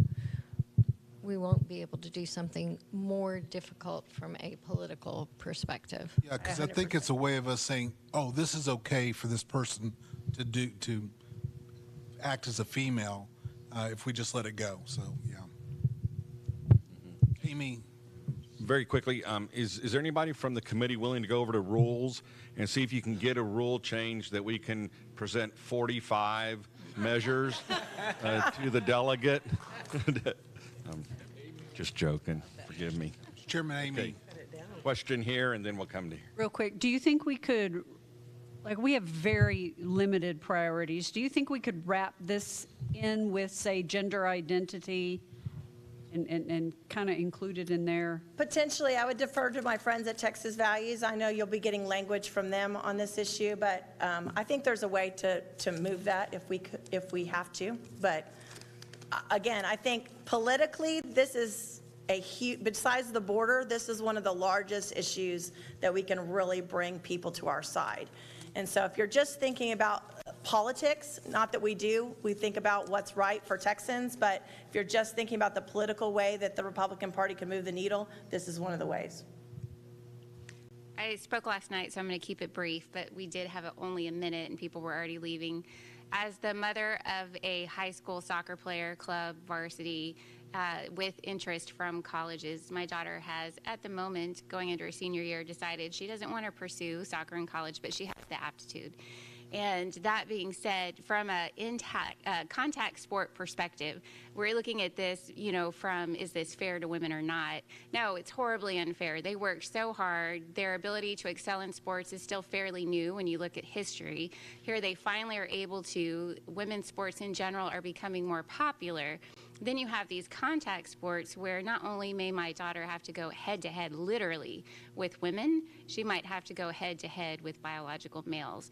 And I think that we need to address this before our girls get hurt. We don't want to have to address this after that fact where somebody's in the hospital and we're dealing with a horrible situation where we could have done it now.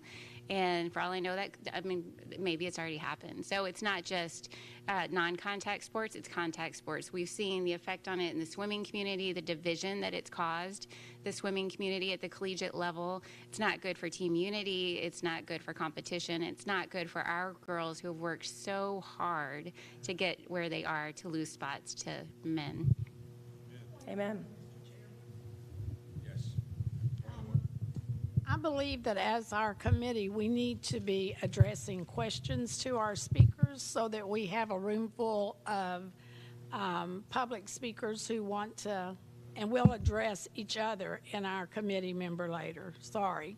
I don't think any of our rules have said that we should be conversing amongst ourselves when we have speakers at the podium. Well, if I was out of line, I probably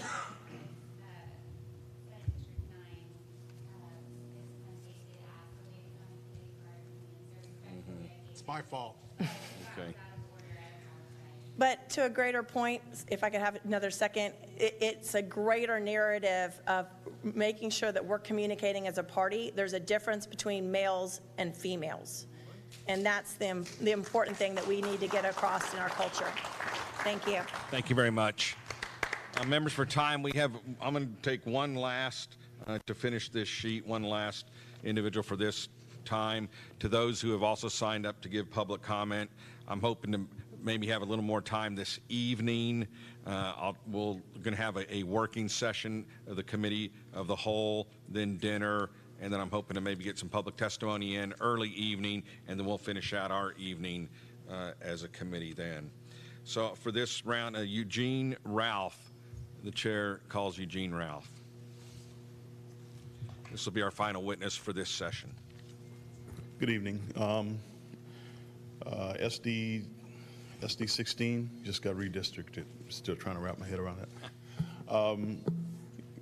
Yes, Eugene Ralph, SD 16. I'm thankful to be here today. I want to speak to you briefly on the issue of what's been talked about rather exhaustively, but on the issue of closed primaries.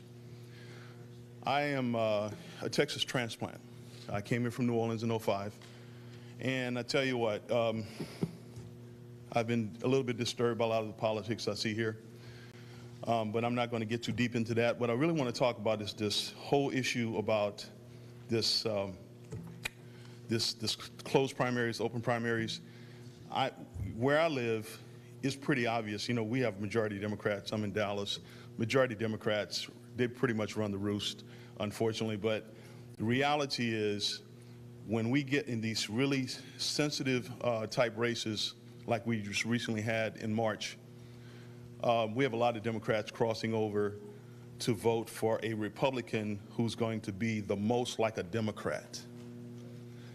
As a former Democrat, I did not come to the Republican Party to get Democrat light. So what I want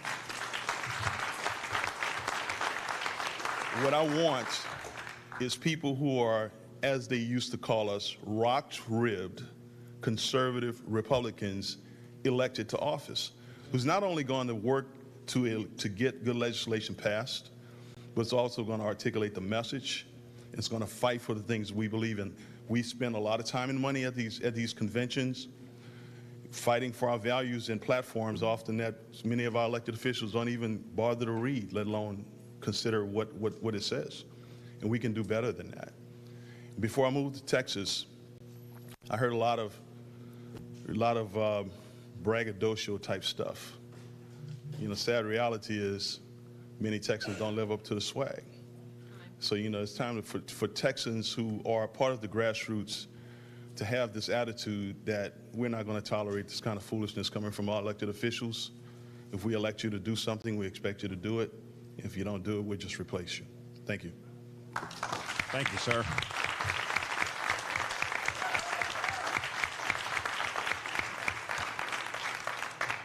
Members, we're going to stand at ease for 10 minutes, and then we'll come back. So a 10-minute break, and then we'll come back and we'll get going with some more of the determining our final priorities. Whew. Well, that was a little tongue lashing from a transplant from New Orleans, who I love. That is exactly what we need in our state, are people who actually do what they say they're going to do. Let me.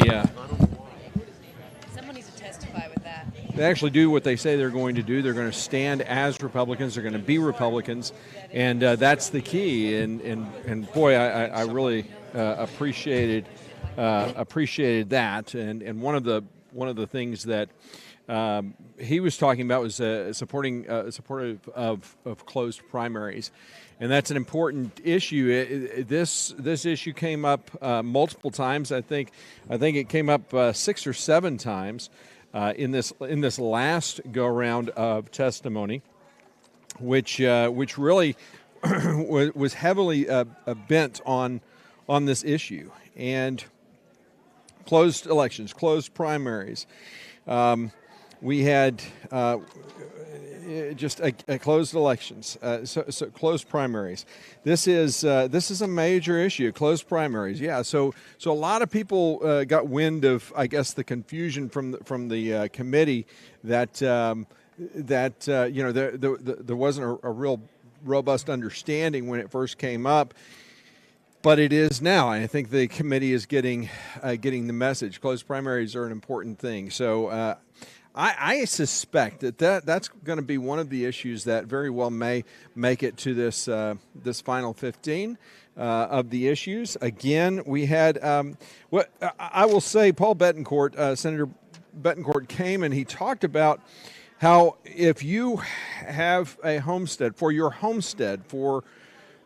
home that you've declared it as your homestead, you will pay less in taxes because of the new law and the new constitutional amendment, which raises the homestead exemption to $40,000. And he said, unless you've got a big bond package. So those of us in Rockwall and the area, we did have a bond package. That'll be interesting to see because our property values just it went up so much. My own property went up almost over $200,000 this last time, and tried to appeal it, and they dismissed it. They don't care because the cost of, and understandably, I mean the value of our home is probably may be what they're saying it is. But it doesn't mean that I can really sell that home and then because I still have to live somewhere else. And so the elimination of property taxes, it was interesting. One of the members of the committee did ask Senator Betancourt whether or not the specific issue of elimination of property taxes, and what came across to me is, and he didn't come out and say it, but what came across to me was a very clear opposition from him toward the elimination of state property taxes. He is clearly in line with those who support modifying the tax. His argument about if we have a sales tax, it would be an outrageous sales tax. I would disagree. It's anecdotal arguments that are being made, but I would disagree, especially if you listen to the Huffines plan. Because Huffines' plan has elements that Mr. Betancourt didn't speak to. So that was a bit of a disappointment to hear him not even he wasn't even warm to the idea, and so that was to me it was kind of a surprise and a very telling thing. I'm gonna actually try to corner Senator Hall if I can and get the inside baseball on that. Because I know that Senator Hall supports that. The other supports elimination of property taxes. The other thing was school choice. We had a couple of speakers who came in opposition to school choice, and we had a couple of speakers who came in favor of school choice. The two that came in opposition to school choice, one focused on the issue of if you give public money away, there's strings attached. Here's the problem. This is money that you're spending, that you're actually investing as a homeowner, through our property taxes. We're paying for that, and the voucher system is really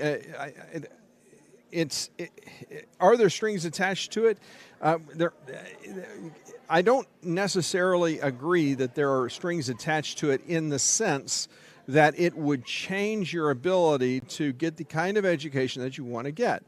So ultimately what that means and what they're saying is if you take public money, then you won't be able to attend a faith-based school. It's simply not true. The issue is whether or not you can have money to spend on private education. Here's the thing that people don't think about. There's a guy named Jim Leininger in San Antonio. I think I've talked about him on the phone on the show today, or on other shows. I was a political consultant with a company called Winning Strategies, and Dr. Leininger was the silent partner of that. And he basically helped fund many of our candidates. And he's a billionaire businessman in San Antonio who will give anyone who wants to go to a private school, he will pay for it. And why hasn't he just been overrun with kids wanting to go to private school? Well, because there's not enough room in private schools. There's heavy competition to get into private schools. So even if you have the money, doesn't mean that you're going to get in. And if I'm a private school, what kind of student am I looking for? I'm looking for students who are going to adhere to the vision, the mission of our school, and someone who's going to work hard for that. Remember, I've kind of talked a little bit about the fact that private school doesn't mean that there's more money in it, especially teachers. They get paid far less than public school teachers. Why do they do it? Well, because they love what they're doing, because they're actually allowed to teach, and they're not regulated so much. So, what is the regulation? What could possibly what strings are they talking about that could possibly inhibit someone from doing what they want to do? The other thing is, if you're homeschooling, the only thing that the money can go to would be, and these are the proposals that I've seen for the legislature when we're talking about vouchers, are supplies, school supplies. If I'm if I'm teaching my child at home, I don't get to earn a salary for that. That's a false narrative by those who are opposed to school choice. And I think and I'm looking forward to getting more people in here who oppose school choice so we can have a robust conversation, as we like to say. And maybe they can change my mind, because, I'm open to a better understanding, but not with gastronomically argumentative statements that are not based upon anything but conjecture. That's the problem that I have. George Porter from SD7 talked about National Guard support and the fact that National Guardsmen are not being supported, not given the financial support that they need to receive, which I thought was an interesting thing. It's not going to make it on legislative priorities. That's clear. But he was, browbeating the committee by saying, if you support our troops, how can you not? I mean, you can't say you support our troops and not make this a legislative priority. Bad argument. Because there's over 400 platform planks, and how many people does this affect? One of the members of the committee did say something that was important, and that is, if we're going to be focusing on legislation, what is the purpose of legislation? You're to do the most good for the most people at the least cost. That's the purpose of government in general. That's a fundamental philosophical point of view of what a conservative is. And so if you're going to set aside 6 or 7 legislative priorities, those should be the ones that are going to have the greatest impact on the most people and save the most money. And so this National Guard thing, very important. I imagine that it would have the support it needs to, but should it be a legislative priority? I would argue not. So closed primaries, that would impact the most people. There's sex education was one of them, and removing the substantive clause on Convention of the States, again, another legislative priority. I haven't heard a lot of people coming up for Constitutional Convention of the States, and I'm surprised by that, because that is something that those who oppose the Convention of the States, they almost got it knocked off the party platform, and it was actually part of the minority report. That's a problem. So it would be nice to see it as a legislative priority. I will say that. The electric grid, there were a couple of people who spoke on the electric grid and how important it is to shore that up and to protect us as a state. Election integrity, repealing the no-fault divorce. Again, everything that's been testified to, there was nothing new My favorite was the discussion on women's sports. We have this idea that somehow a guy. I mean, it is astonishing to imagine. I mean, look at this image. This is a great image to explain how do you reconcile this? How is this even?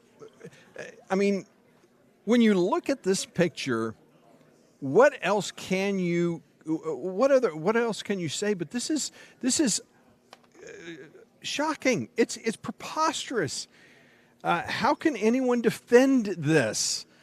And here you have this Leah Thomas or whatever her name is. It's a guy. I mean, I don't see how anyone can defend that. My favorite part of this picture, by the way, if you haven't figured it out, is the TSEP that's sitting there in third place.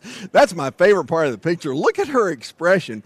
Now, first of all, if there's anything that as an Aggie that I love more than anything, that's seeing a TSEP lose. But this may be, and watch what I'm saying here, because this may be the one issue where I might just come to the defense of my TSEP friends.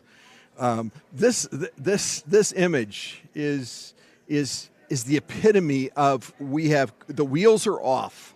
The wheels are completely off when we see things like that. So that's what we're seeing in this legislative priority session. They're going to have an open session now, and so that's going to be the larger committee, and they're going to be focusing on the work of the subcommittees. So it's yet to be seen what's going to happen there, and at some point when they break for lunch or dinner, we'll go off the air and then come back for more testimony. There was a ton of testimony. They did not get through all of the people who wanted to come and testify, but that will obviously happen tonight. It could be another long night of this, and so the only problem with this is that we're hearing basically the same thing over and over again, but it's kind of that whole marketing idea. You keep the issue in front of this committee and let them hear from as many people who support this or that issue, and maybe they'll get their position. They'll get their position moved.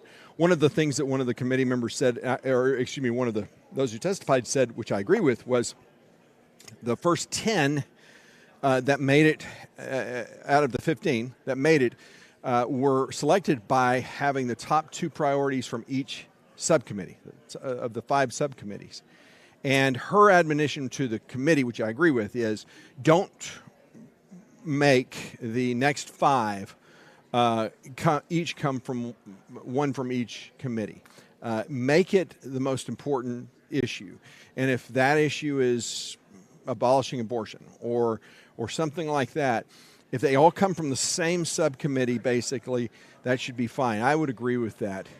This priorities should be the priority, no matter what the focus is, and no matter what the issue is. So that, I think, is going to be an important thing to see, and I hope that the chair is amenable to that. The chair's doing a good job, I will say that. I don't know him, but what I do know about him is he's a Texas Aggie. I think he said he was class of 80-something.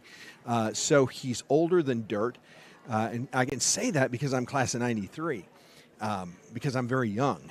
And so, I like to see old Army work, and he certainly is that. He had his son come and testify as well, which I thought was a very interesting discussion when he came. And I think the other good thing that they're doing as a committee is they are focusing, trying to keep the comments limited to 2 minutes, and having an ending discussion with those who are who have basically already, if there's a topic that was under discussion, that topic be not that there not be questions for that topic. So if someone's already come up and talked about a topic where the committee has basically had some time to talk through and ask questions and delve deeper, the chair is asking that no questions be asked. That's that's streamlining the process and getting these testimonies through faster, especially because we're seeing a lot of the same things being pushed forward over and over. And so I think that's a very important thing to kind of keep this meeting moving. If you've never been to a state convention, this is basically where the real work occurs, and it's the grassroots at its best. This is why I love being a Republican and why I'm proud to be a Republican, because this is good work that's happening here. And these are people who are committed to this process. You've got to understand that a lot of these people are coming from all over the state of Texas, and they are spending thousands of dollars just to be here. It's a minimum of $1,500, $1,200, $1,500 for their hotel room, not to mention the gas it takes to get here.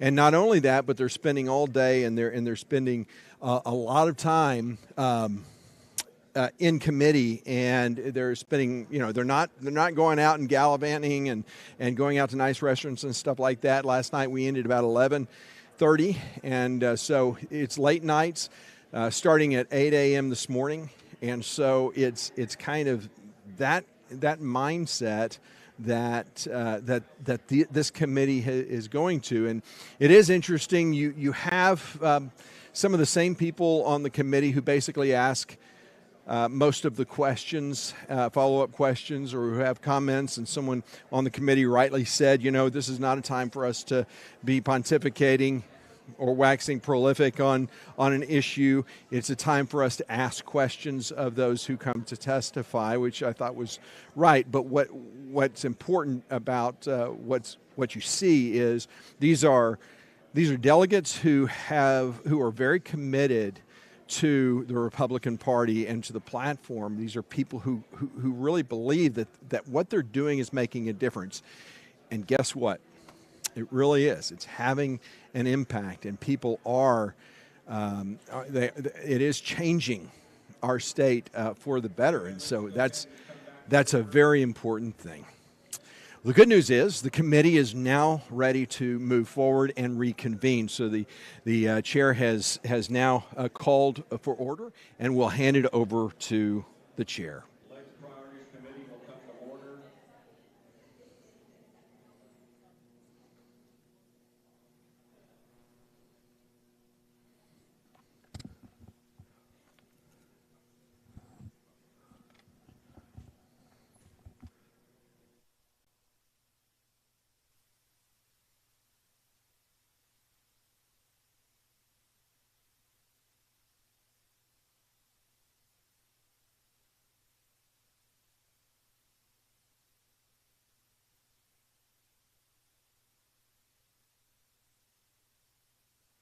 Okay, the battery to the sound has gone out. I'm going to go change it, and so you'll be able to hear what's going on in just a few minutes. So bear with me.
something that's come to my attention, I think to all of our attentions, that we can pass all these agendas, all these items, but if we can't get them through legislation, it doesn't do us any good. And under the current format where the Speaker of the House can appoint these chairmen and they can be Democrats, you can kiss most of the stuff goodbye as it is. So I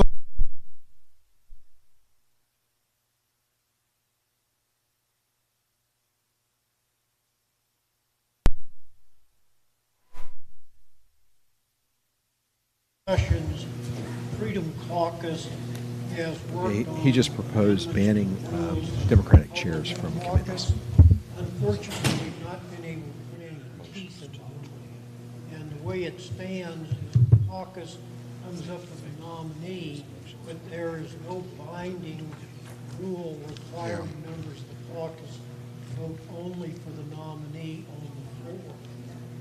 Speaker Phelan accepted the endorsement of the caucus rather than a nomination because he'd already lined up a lot of Democrats and turned around and said that he would have committee chairmanships look like the House meeting split between R's and B's.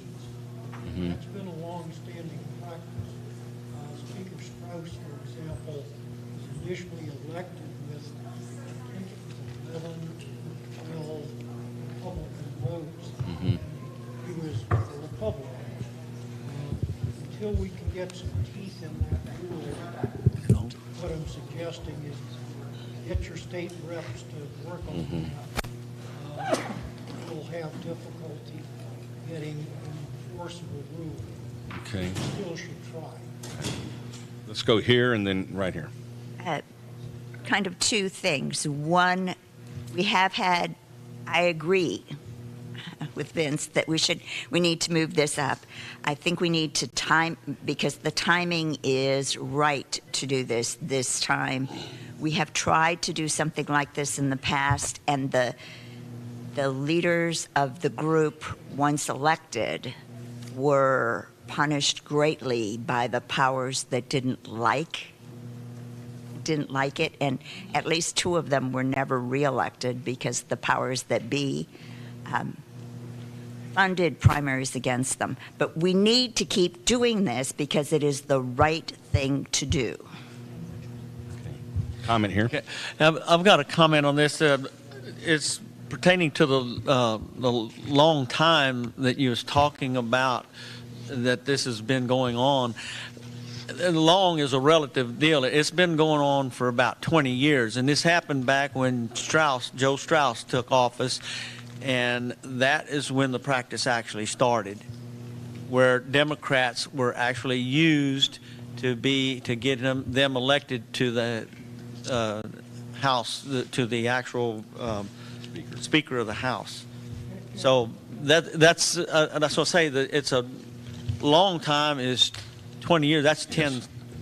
Members, I think the amendment before us is on the committee chairs that making that statement. I know that it's directly affected by who the speaker is, but this rule actually is voted on day 2 on the rules of the House, not the rules of electing the speaker. So I just want to make sure we make that distinction. Yes, sir. I'd like to propose a friendly amendment that we combine ban Democratic chairs with closed primary.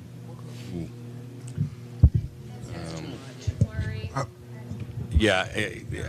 I'm not accepting that, ma'am. Excuse me. Point of information. Yes. Can we please, where were we sent the email that has all this language of all? Yeah. Because we can't find it. Of the, can we put this back up again? 28 that are under Yes. discussion. Yes. Well, we're going to put that back up here on the 28 that we had kind of whittled, that we had originally. I think it was 6 from all the subs and then 4 from one of them, or the 28.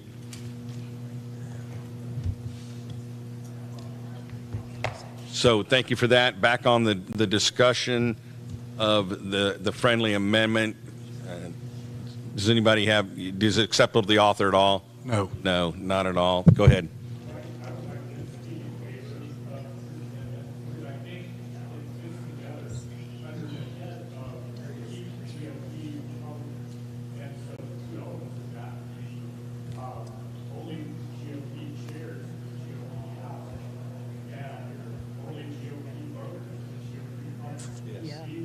Yeah. Within party.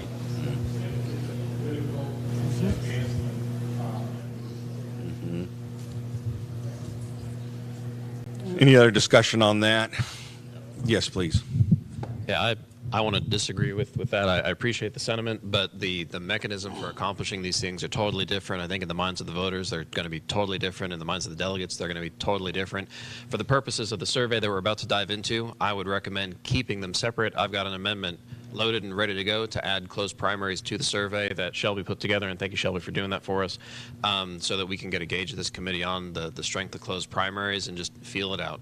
Okay, I withdraw. Amendments withdrawn. Very good. So we have an amendment before us. I'm sorry, go ahead, please. No, go ahead. We have an amendment before us to add the Banning Democratic chairs. Democrat chairs to our list that we already have. Do I have a second? Second. All in favor? Aye. All opposed? The ayes have it, so we will add that to the list. Mr. Chairman? Yes. Well, then I'd like to go to a second one, and I'll stop after that. I'd like to bring up women's sports. I think based on what we've heard since then and the importance of protecting women and also tying into the gender mutilation, that whole aspect, I think it ought to jump back up. So I would ask for that to be done. Okay, members, the amendment is to add women's sports, the banning of transgender into women's sports into that, open for discussion. Okay. So you can scroll down. I'd like to Scroll through include this. that with something else. Here's what we've got for top 25 and for top 15.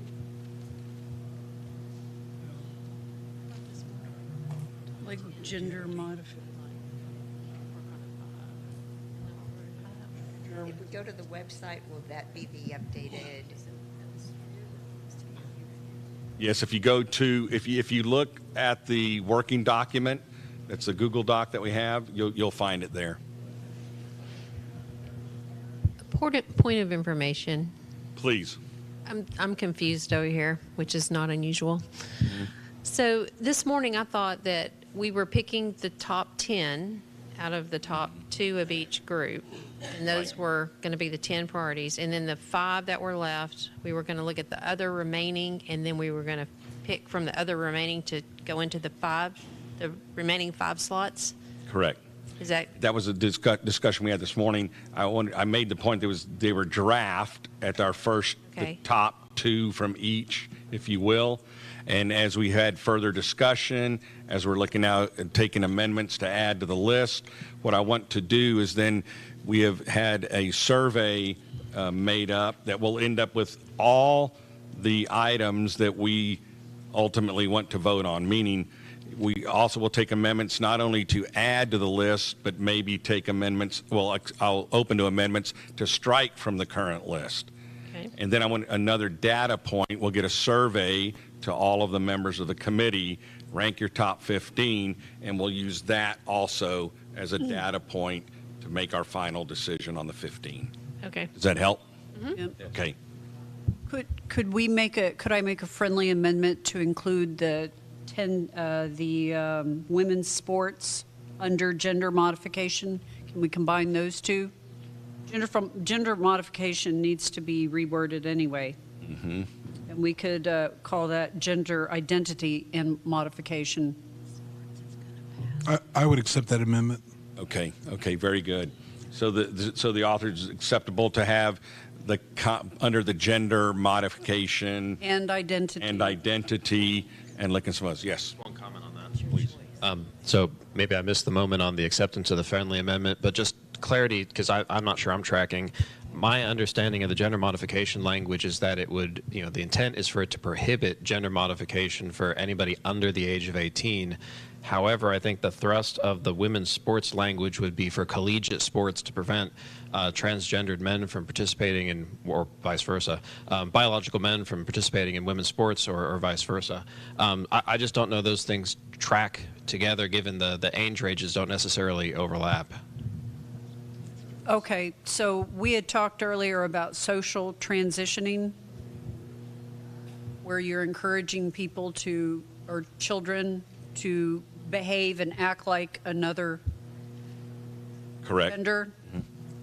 And so that would also apply to sports. So if we had social transitioning and behaving as if you're another gender. And are you trying to offer that an expansion of the Yeah, one? it's- Is and this a it is. rewording, or the rewording of this is a separate? Gender modification, okay. Social transitioning, we've heard, should be part of gender modification. It's training children and people to behave as another gender. Okay, I appreciate that. I think the social is a different item than what we have on the floor right now with the It bridges women's between sports. women's sports and gender identity Mhm. and modification.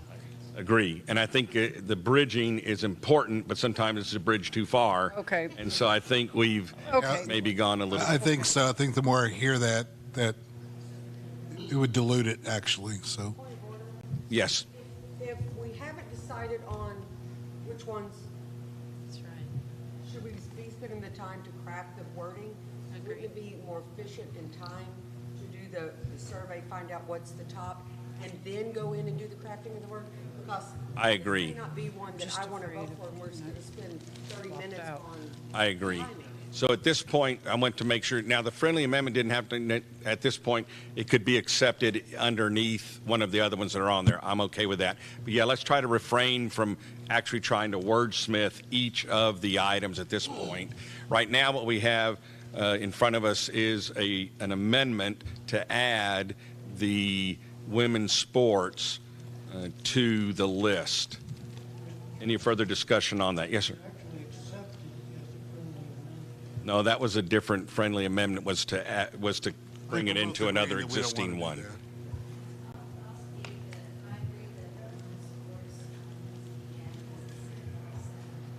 Okay, so do you make a motion?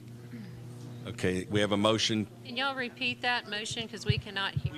We have a motion to add the women's sports to the list that we will be adding to the survey for us to vote on. And that was a motion. Do we have a second? Second. So all those in favor of adding women's sports to our list signify by saying aye. Aye. Opposed? Nay. Yes. There's a prior motion. Oh, I withdraw. I believe she withdrew her friendly amendment. I mean, because it was no longer friendly. It was too much negativity. Yeah, it was too much negativity. So I believe, yes. Getting too much pushback. Okay. Figure it out. Any other, please? Sean Sheehan, SD15. I'd like to propose adding 2 items to the list. One or 2 standalone items. One, Texas National Guard healthcare and benefits. The second, closed primaries. Can you repeat that, please? Yep. So I'd propose an amendment to add 2 additional items to our list. One, Texas National Guard healthcare and benefits. The second, closed primaries. Second that. Second. Can we do one at a time?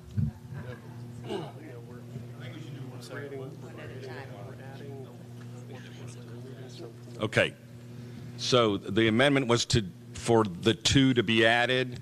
I think by piggybacking, they're 2 separate items. They're not related at all. So I think we ought to take those up as 2 separate amendments. Okay? So the first amendment you'd like? Let's start with Texas National Guard healthcare and benefits. Okay, the Texas National Guard health care and benefits is the first one on the amendment on the floor. Isn't anybody have any discussion on that?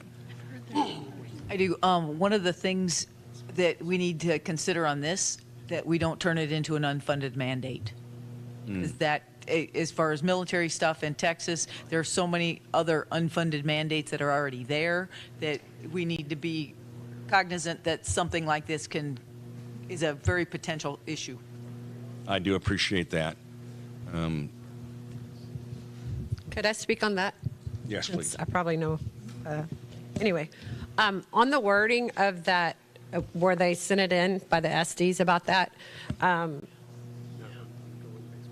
Can we look at the wording and just take National Guard off? Just remove them out of the picture, because here's the deal on the National Guard from what we hear and know out there. They're eyes on the ground. They really cannot do anything.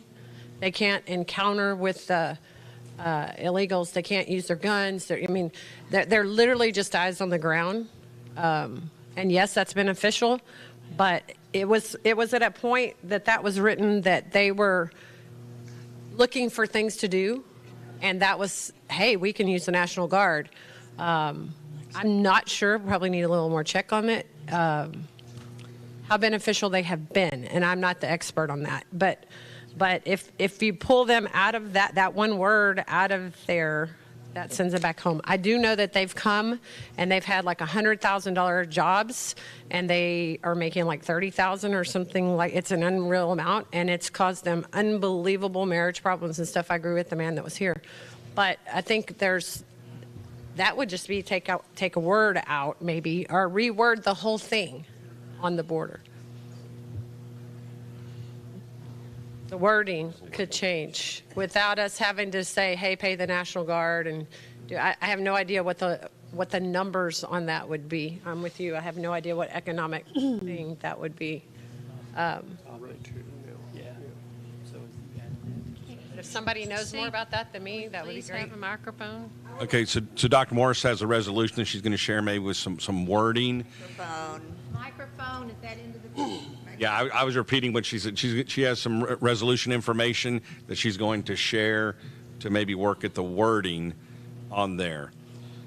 At this point, we're looking at topics, if you will, to add. I understand that you're kind of voting on some at least proposed wording that you see before you, but we're looking more for the idea, are we willing to add this as an item for us to vote on, and notably that we'll have an opportunity to work the wording as we go forward.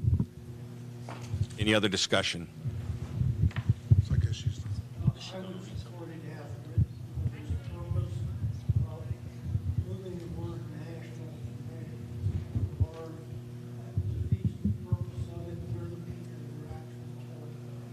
I thought we were talking about Texas Guard.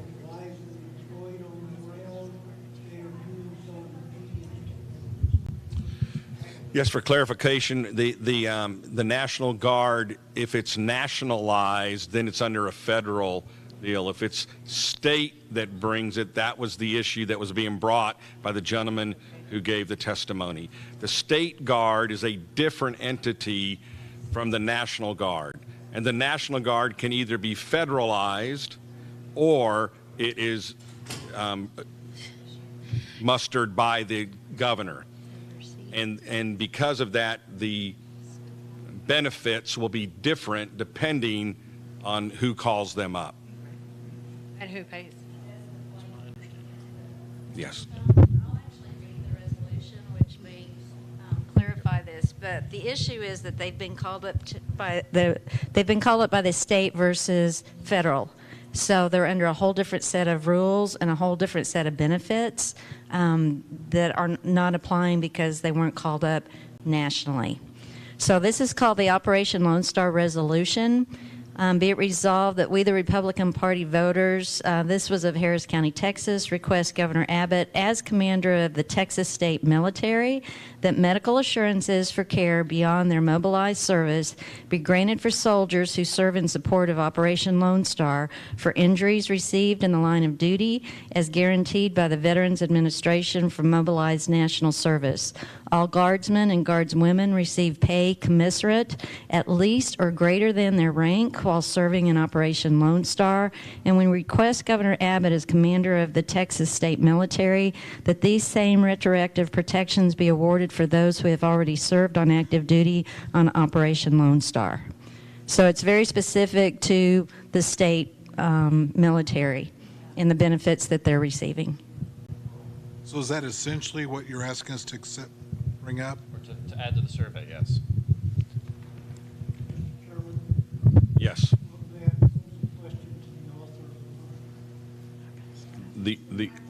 You mean the over here? Yes, sure you may. Do you intend to include education and other benefits which would accrue to the National Guard if nationalized? Well, this is primarily that they can just maintain their same benefits that they would normally receive as reservists by being involved in Operation Lone Star. That answers my question. Thank you. Yeah.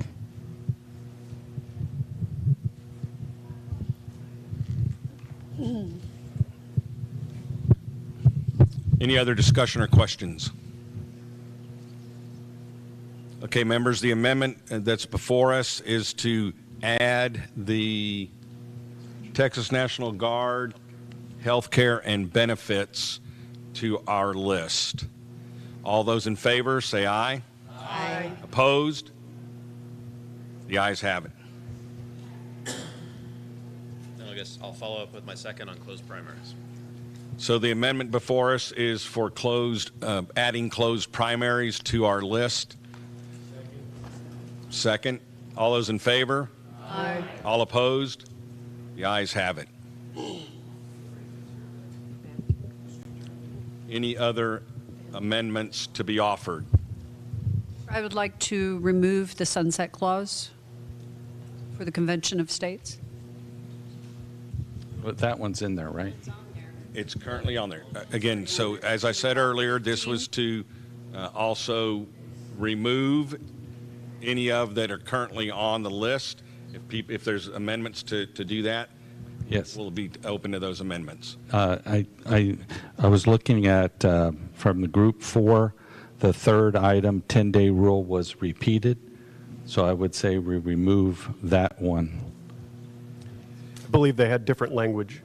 They have different language. Now, in the survey, though, did you have it by language or did you have it just by topic? In the survey, I just have the topic. I do not have individual descriptions like we have here. Okay. Then I would still move that we remove the duplication and come up with common language. Okay. For purposes of the clarity of the spreadsheet, why don't we add the language of one and the other? So they're both there because we're going to have to come up. Okay. We're going to have to craft some language of some sort based on that. Yes. I guess it's a point of information, Mr. Please. Is the equal parenting on our list? No. No. I don't believe it is. I would actually move that we add that to the list. Okay, members, we have to see. Do we address that way? Did you have another? Did you have an amendment that you had asked? No. Okay, so members, the amendment that's being offered is to add the equal parenting to our list. Okay, open for discussion.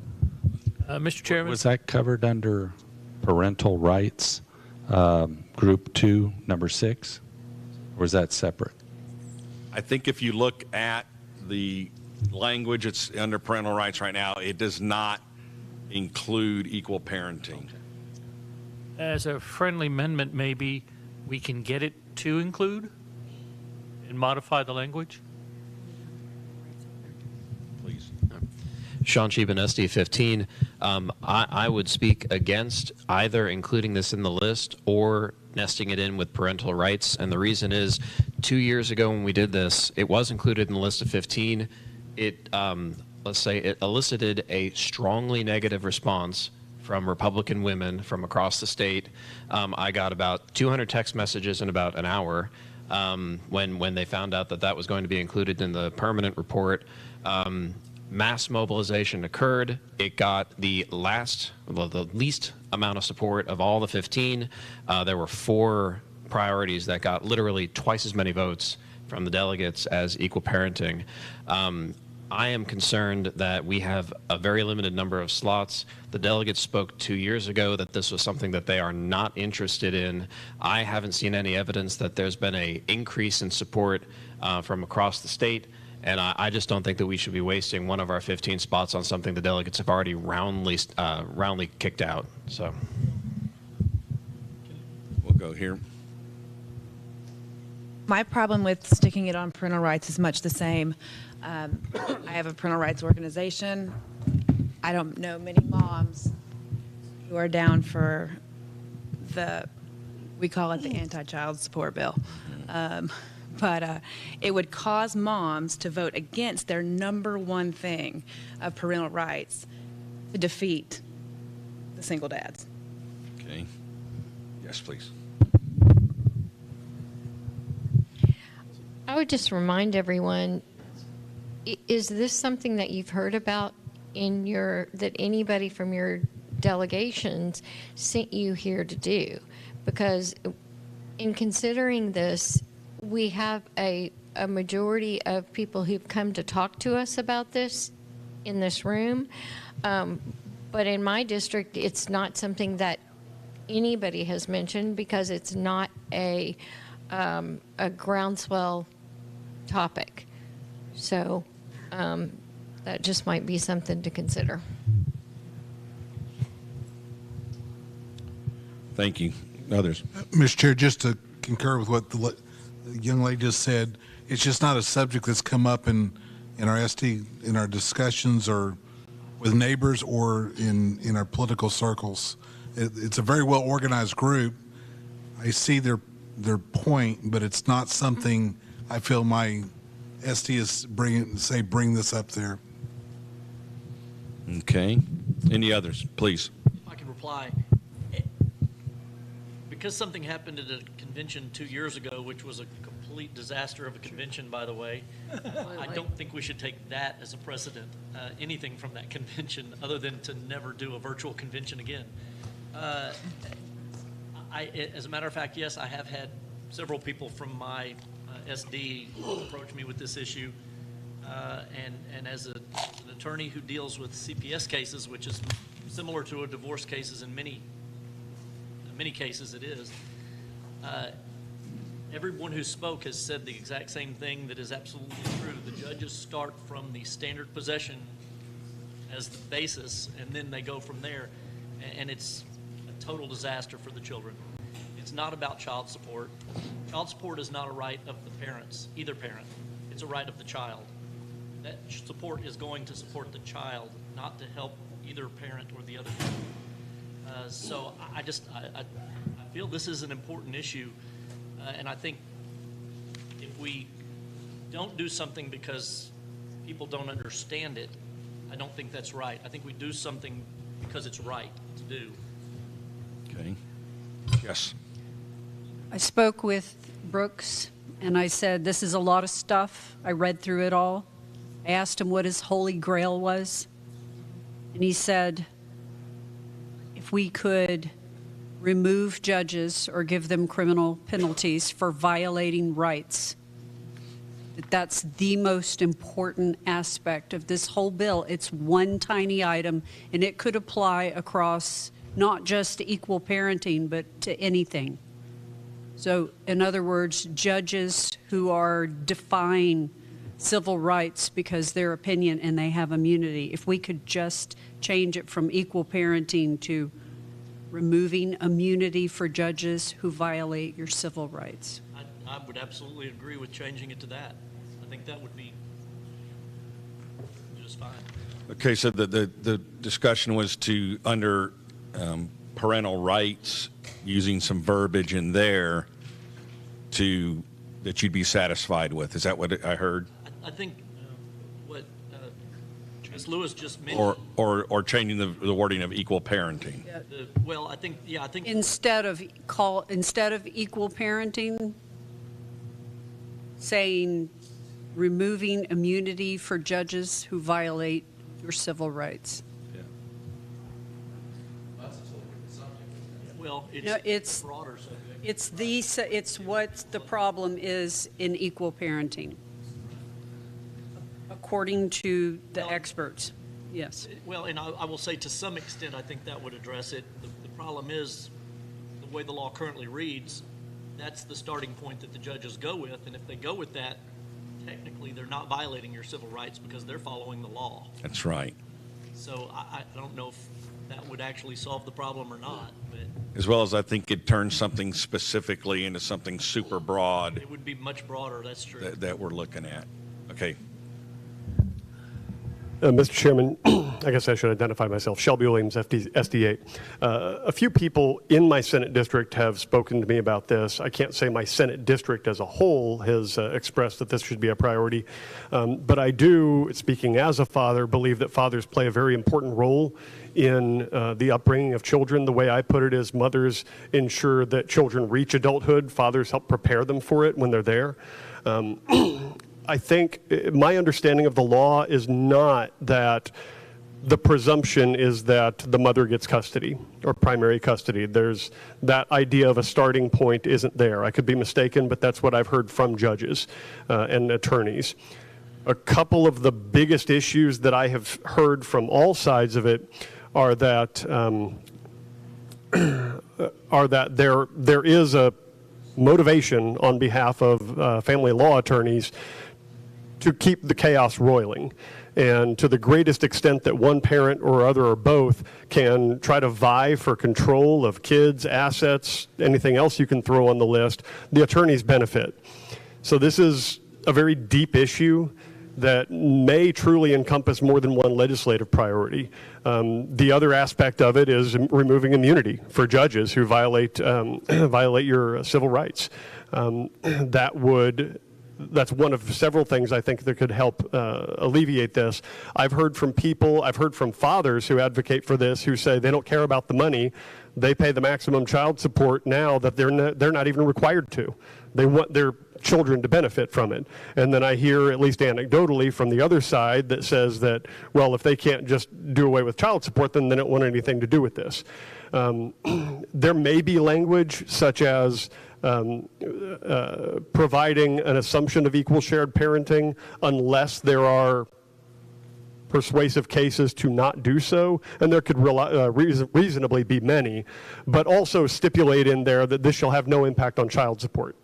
Maybe that would cause support to drop off. Maybe that would redouble support. Sean, do you have any anecdotal feeling based on the text messages you got last convention about whether all of the women who contacted you were concerned about the child support or about the time or about the divorce proceedings or any other facet of this?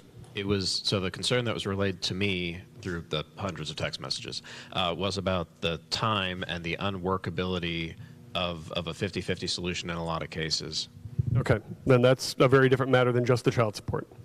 So I don't know that I have a resolution to this, but it's a multifaceted issue. Thank you. And just one final thing, child support and visitation are two separate issues. If a father doesn't pay his child support, he still has an absolute right to whatever visitation the courts allowed him, and vice versa. So this isn't anything about child support. This is about the time spent with the child. And thank you. The elimination of judicial immunity would undoubtedly be met with great force by everything from a JP to a Supreme Court justice. It potentially could impact the independence of the judiciary. It certainly would impact the efficiency of the judiciary when a judge is spending time defending lawsuits from every prisoner he ever sentenced. The Commission on Judicial Conduct might be an appropriate avenue, even though a somewhat indirect one. The Commission is sometimes reluctant to act when us commoners think that they should, but it at least preserves the independence of the judiciary. Yes, please. The immunity, they have absolute immunity, and the immunity is only for violating, or the removal of immunity, absolute immunity is only for violating your civil rights or your constitutional rights. Yes, sir. Jesse Taylor, SC10. We've had some people come up here and testify about the father not being in the home. I myself, I mentor a lot of young boys. I work with Alex Kim. Some of y'all might know him. He's the juvenile judge up in Tarrant County. One thing I do when I go to these schools and I mentor these young boys, that the troublesome kids, I always ask them one thing when they bring these groups of boys out. How many of you boys got your fathers at home with you? And you wouldn't believe the response I get. If it's 10 or if it's a group of 1,000, sometimes not one of those young boys raise their hands up and say, I got my father at home. Someone else came up and they were talking about the violence that we have. Our young boys are out here killing each other. I mean, literally, especially in my community. I mean, they are actually killing each other. And I think that's got a lot to do because they don't have their fathers at home. This not going to be, I don't think it's going to be pretty, especially amongst the women. When you say equal parenting, they think that something is being taken away from them. So I understand where you're coming from. It ain't pretty. But I do think we need equal parenting. And that's just my take on from what I see in my community. Because like I say, I work with these young boys. I see them in the courthouse, and they're not there because of stealing. They're there because of murder. Right now in Tarrant County, we got over 30-some young men right now for murder right now in the Tarrant County, the little holding cell. Not at the Giddings State School. I'm talking about the little holding cell from Alice Kim. So I think this should be a priority for these fathers to be able to be in these young boys' home. Thank you. So that was used in almost every testimony for this equal parenting. And they made it they implied that if the father did get 50%, then look at all the bad things that are going to come out of it. Again, I'll go back if that's the case, and let's go back to no-fault divorce, because that's where the real issue is. Secondly, I think if you talk to 100 kids and 90 of them don't have dads at home, I don't think it's because of the divorce law. I think it's because those dads just left. I think that's what you find the most of. Whether it was 50-50 or not, those dads have chosen not to be around. And that's when they're really lacking the fatherhood. I know many divorced dads and moms, and that dad's engaged, and he's taking them to games, and he's doing all he can, whether it's 50-50 or not. And I don't think those are the kids, hopefully, that are necessarily the ones that are going to go pick up a gun and start shooting people. It is the homes without dads entirely, and where the dads choose not to be a part of it. At least that's my perception. Yes. Thank you, Mr. Chairman. Elaine Cook, SD 23. I think that maybe we can follow the lead from somebody who was talking to us about making sure we headline these in a way that's says what we want it to say. Equal parenting apparently is a very controversial phrase. How about if we say something like, we believe it's very important for fathers to be part of their children's lives? Call the question. Yes, thank you. Yeah, call it a commercial. So And I'm certainly not trying to get the language down here right now. I'm just using that term as it has been presented. Using term as it's been presented, everybody understands at least the gist of what we're talking about. So on the floor before us is an amendment to add equal parenting, as has been presented to us, to our list to add to our survey to vote on. All those in favor say aye. Aye. Opposed? No. Nay. The nays have it. The amendment fails. Any other amendments? Did we have an amendment to remove, or did we deal with that one? Can I call for a roll call vote or just division where we stand, or just raise our hand? Raise your hand. Okay. We don't think we have to do roll call. Let's just do hands. Okay. So all those in favor signify by raising your hand and keep your hands up.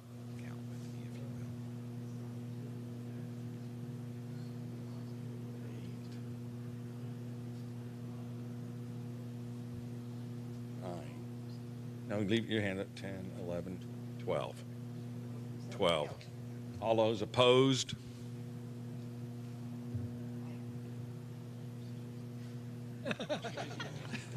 Here's a Democrat.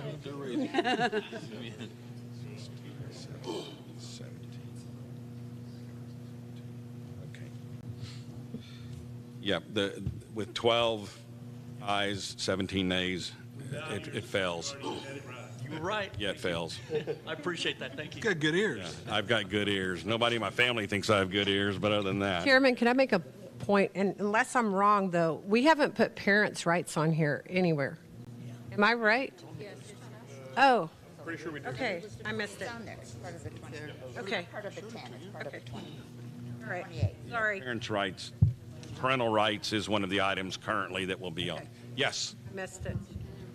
Mr. Chairman, may I take just a moment to explain the purpose of the survey? I've already had some sidebar conversations where there was some confusion. So in 2020, what we did to help boil down what we were going to debate, out of the laundry list of potential priorities that came out, we currently have 31 after adding some items. What we want to do, since we have to submit 15 to the convention floor, is the survey is going to list all 31 of these potential priorities.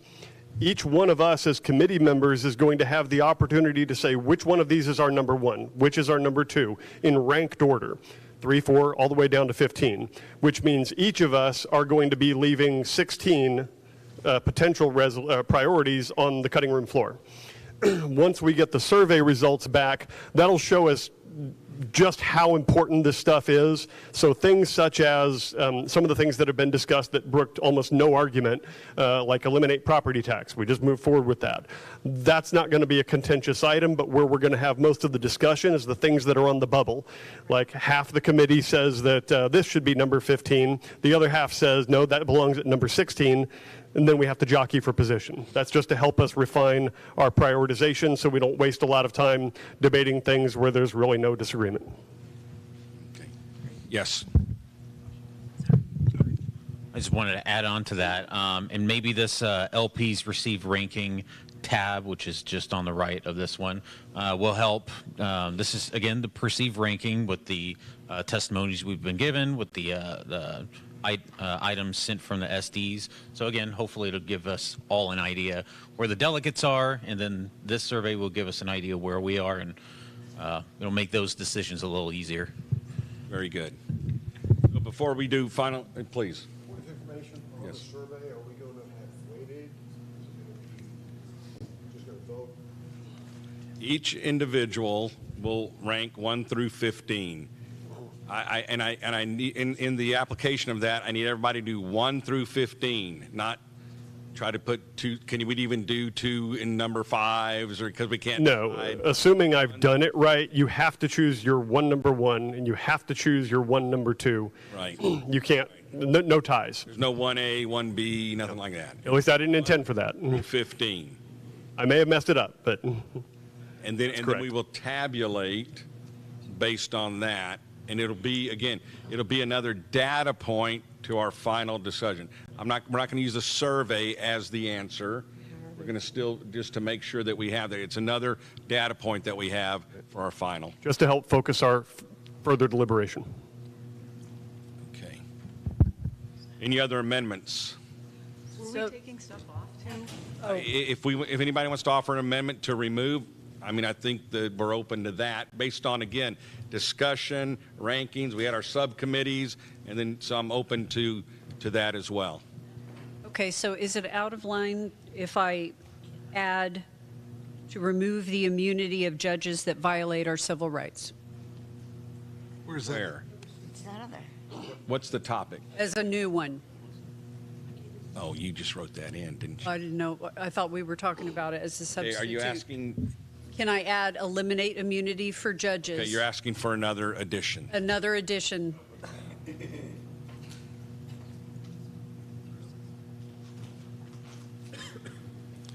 Discussion, please. Information, was the immunity clause deleted from the prior one?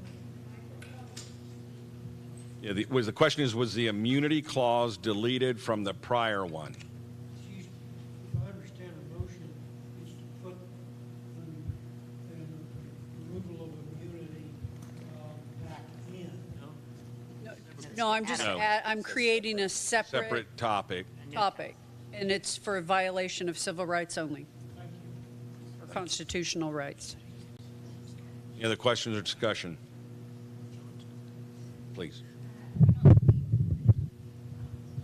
That we have mentioned this yet, but I know some of us were talking about it during the break, but to combine the sex education and the obscenity exceptions into one so that we don't have to pick between those two options, but they could go together, and again, we could figure out language later. Okay, so right now what's on the floor is adding this, and then you can offer that as another amendment after we're done with this.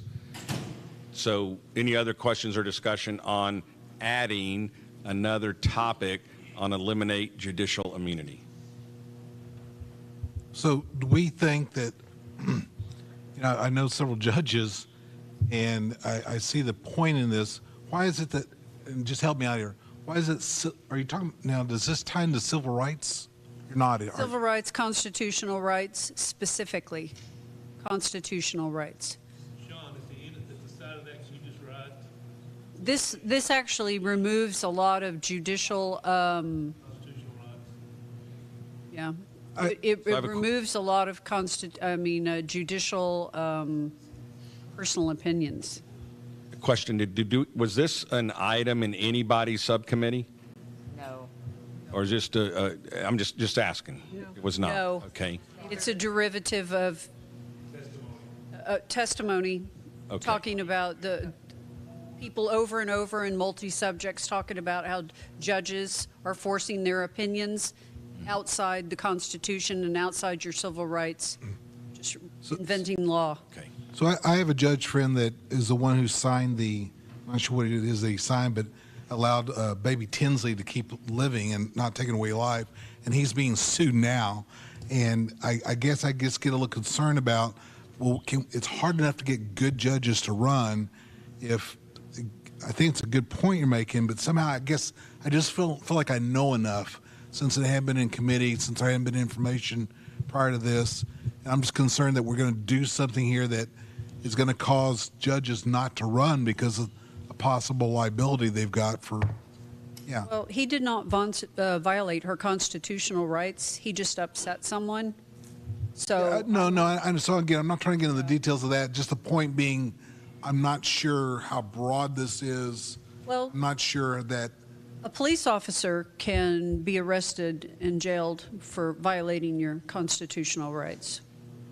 So, And there's two sides to this. The other side is, by having immunity like that, we have created judges who don't give a flip about the Constitution and just make whatever rules they want to make. do. And that's got to be stopped. It's called absolute immunity. So that's why I like the way she worded it. The only way you lose immunity is if the judge violates your constitutional rights, which he shouldn't be doing that anyway.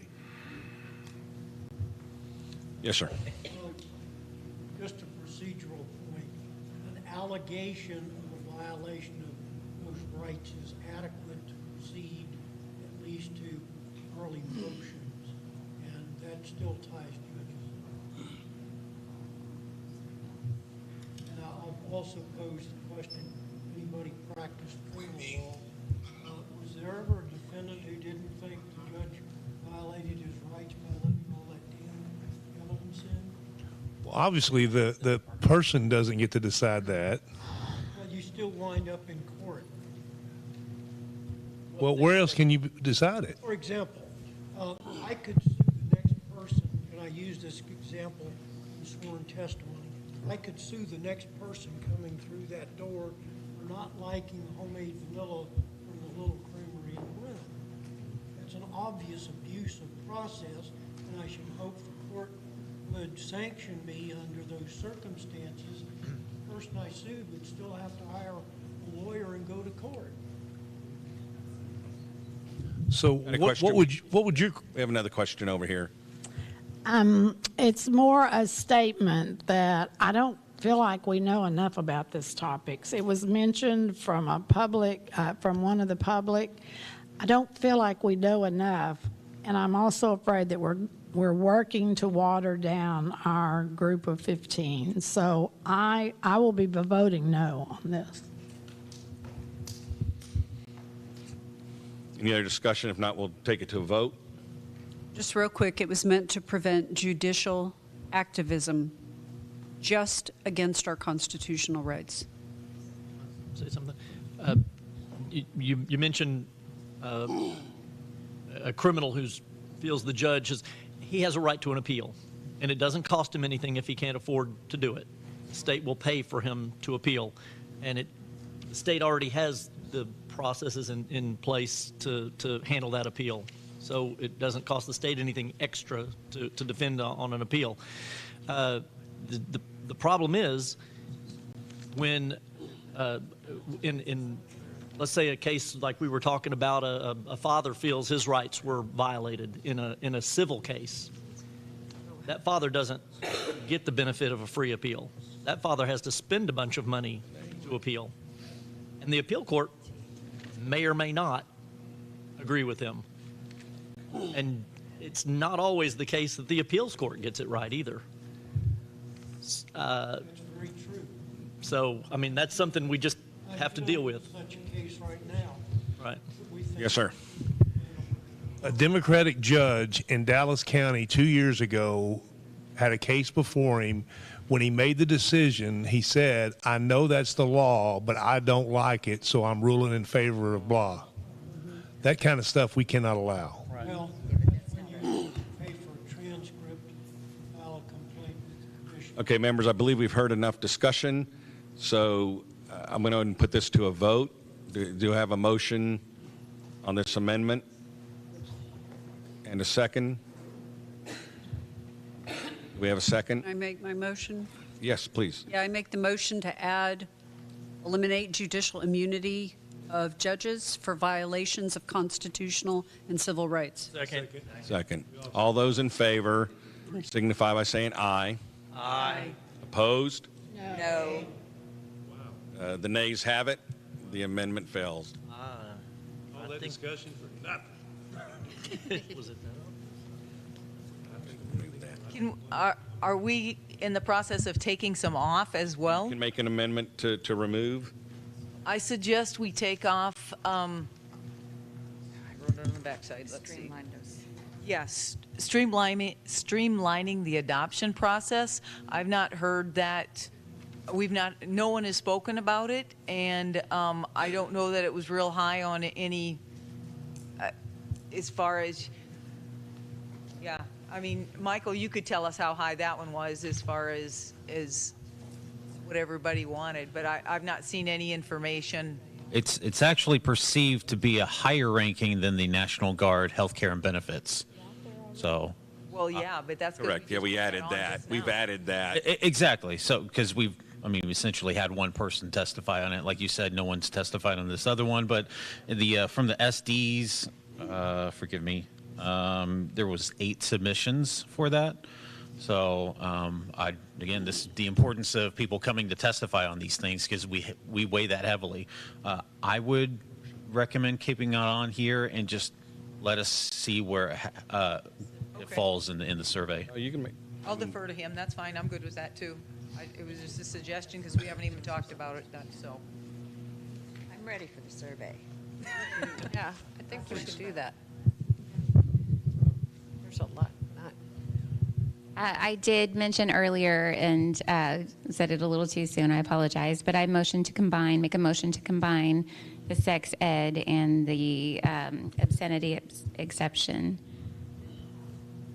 No, talked about it. Mr. Chair, didn't we have this discussion earlier? Yes. And didn't we decide not to earlier? No, I don't recall that. Thank you. No, we talked about it. Yes. We actually had testimony where professionals in the industry or combating this said, no, it dilutes both of them. The amendment's been withdrawn. That's the problem. There's too many good ones. Okay, members, then I want to move that we adopt this list that will be sent to us in a survey for us to rank 1 through 15. All those please. Sorry, I'm going to ask that we go through that entire list, read off all the topics so we know what we're about to, or at least make it viewable so everyone can see. That way, if there's anything missing, somebody can say something now or forever hold their peace. Can you make it a little? Can you make it a little smaller? Can't make it that small. Let me send you the latest link. I've been editing. I don't know if it changed the link. All right.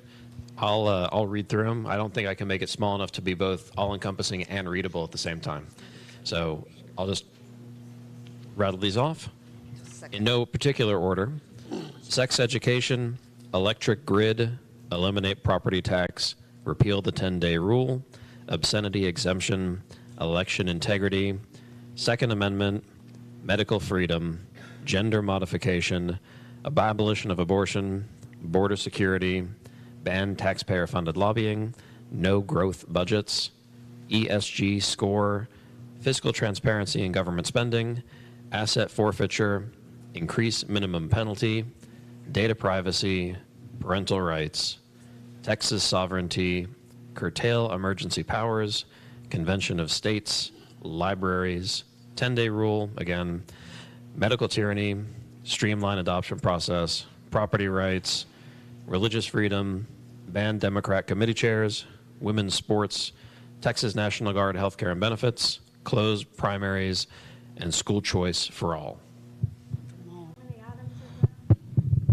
Should have been 33.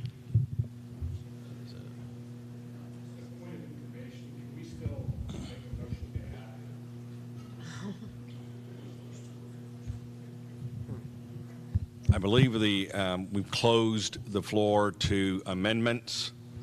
So I think we're ready to take this survey and do the vote.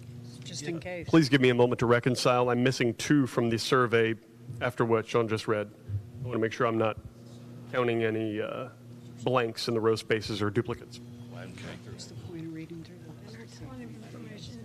Yes. So we're going to rank 15? You're going to rank 15. Yes.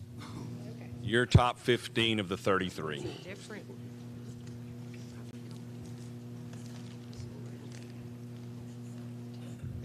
Mr. Chair, in ranking that, is 15 the top number, or is it inverted?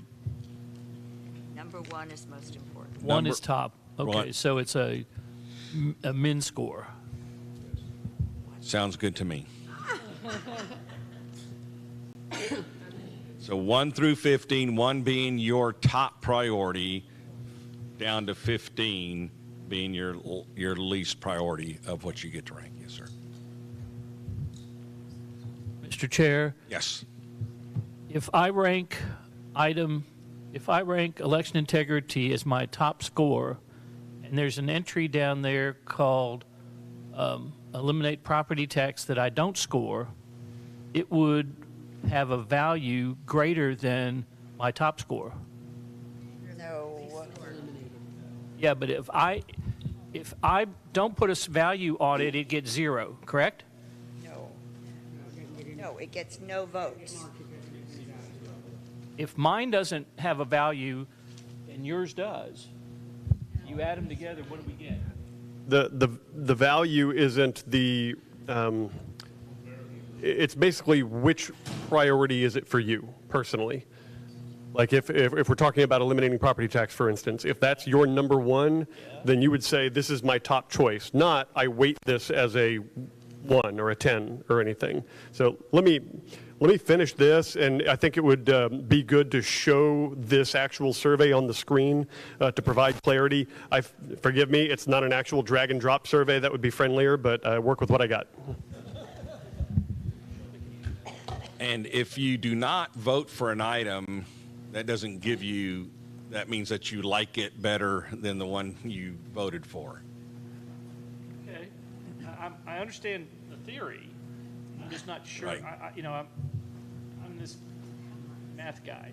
Understand. Trying to figure out how the math works. And I'll let Shelby Williams explain that. Yes. Real quick, Shelby, does that export the into Excel or something after it's complete? I built it in Google Forms, so I'll see the dashboard, and then I can help put that in a publishable format. Yeah, I understand Tom's concern here. There is some wacky math behind it. We just want to make sure that a no vote, which could count as 0, could be ranked higher than 1. It's a little weird, but I understand his We'll see in a concern. moment. And then real quick, for those who do care, that LP's perceived ranking tab has everything ranked in order with their perceived ranking. The column D shows us how many times the item was submitted through the Senate districts, and then column E is how many testimonials we had here today, if that helped you at all with your decision making. That's the LP's perceived ranking tab. Yes, some comments. I think that we need to remember my SD did not have a senatorial legislative priorities committee, and they did not submit any priorities because they did not feel it was necessary. They thought it would be taken care of on the state level. So as we look at these and weight these on how many submissions we got, if that's the way it's going to be done in 2 years, then we need to let everybody know that, so that if they've got something that's important to them, that they put in a submission and be ready for a flood of paperwork. If I can speak to that, I 100% agree. I think this committee is super important, and I hope our delegates understand that, and that we make sure that that is a big priority at the next go-around on the primaries. I wish I had all the data from the submissions to the other committee, because there's a lot more of them there, and that was what was more focused on. Unfortunately, here it doesn't have all the topics for every submission, so it's impossible for me to go through it in just a few hours, but I 100% agree. Correct. Other real quick over here. Real quick, in order to address the math question, I think what we do is reverse it. The most important thing gets 15 points. The least important thing gets 1 point. Tom, does that fix it for you? If the most I'm going to let Shelby Williams explain, because I believe we will really be messed up if we do it 15-1. I think people it's not the way we work. We work from most important down. And so I think we'll figure out the math on that. Another question here, and or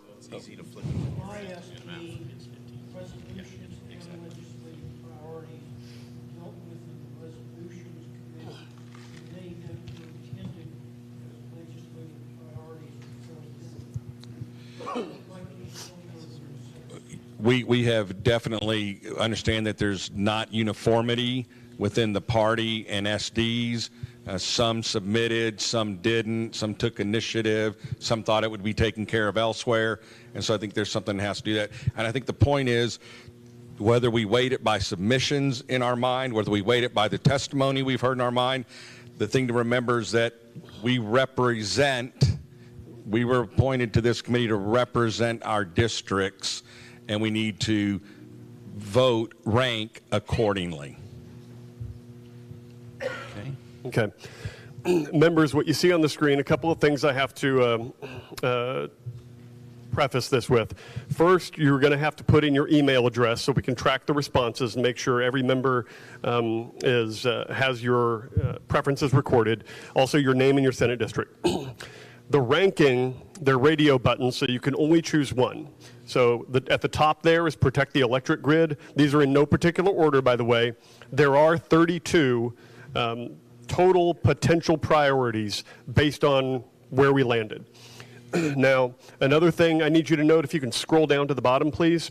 And I could probably fix this if I were a master of Google Forms. I'm not. I apologize. You're going to have to scroll to the right on the bottom there to expose options 10 through 15. But if you do that, and now scroll all the way back to the top so that you can see the actual labels above them, you'll see 15th is there on the end. This means that you're going to have 17 priorities which don't get any ranking at all. They don't make your list of the top 15. This is everybody's own individual list of their top 15 out of these 32 based on what we've heard thus far. So if you go in and just, Sean, if you could please just fill in protect the electric grid, that's your 9th to arbitrarily point to something that's up there. And then eliminate property tax, that's your 7th. And if you want to change that, if you're like, maybe eliminate property tax as my 8th, then you just go and change it. It's allowing 7th. We got 2 sevens. Okay, see what I said earlier about not being a master of Google Forms. Let me see if I can fix that, because without that, this whole thing's blown. I did a spread. Sorry, sir.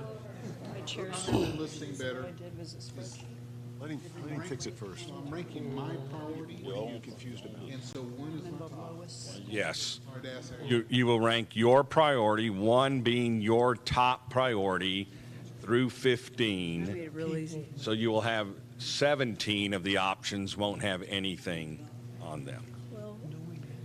Okay, that should be fixed. Sir, I only accept paper ballots. Very it's that it's never going to make it. Yeah. Sean, if you could please refresh your browser to reload that. I don't know if I have to issue a new link. It just slides the page. Let's see if it'll. Now just try ranking 2 different priorities in the same column. Yeah, let me send you a new link, see if that helps. My apologies. It works. No, we have 2 first. We can't have 2 first. No. Yeah, we're trying to make sure that the survey doesn't allow 2 of the same rankings. It gives it. I noticed on the bottom though, it gives you an alert that tells you that you got errors. If you scroll all the way down, it gives you a red alert. So maybe you can't submit it. Oh, okay. That would So help. scroll to the bottom. Yeah, and you Scroll can to the see that bottom. okay, see how it's giving you, please don't select more than 1. Oh, okay. Okay, so that works. Okay, it works. That works. It's a very specific statement of values. Where when I read the Democrat. Not ideally how I'd have it work, but it works. So it also requires one It's response words per that row. people in the Democrat Party can't understand in the first place. And it's all, Okay, yeah, it's all this flowery language like the government and farmers will Let partner. me- And that means they take over the farms. Yeah, members, we can take a 10-minute. We'll stand at ease just to make sure we have this tested out through. So take 5, 10, and we'll come back and we'll do our voting. This, yes. It's true. I know that's how the media. Well, the Like I refuse to watch the Johnny Depp Amber. well, the committee is working on this survey to make it possible for them to rank their own, make their own list of 15, and which seems like a really good idea. I think there's these technical things do take time, but so there's essentially 33 options for the committee to consider. Interestingly, one of the issues that I thought would probably make it would be the issue of 50-50 parenting and equal parenting.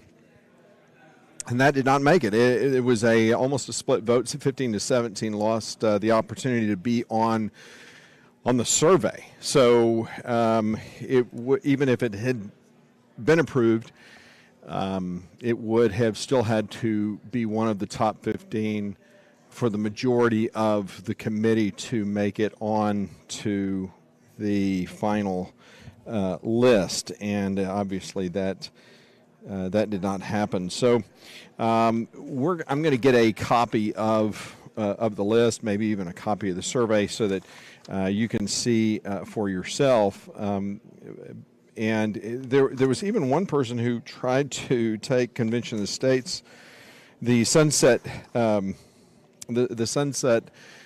limit, tried to get that removed from the convention, from the legislative priority.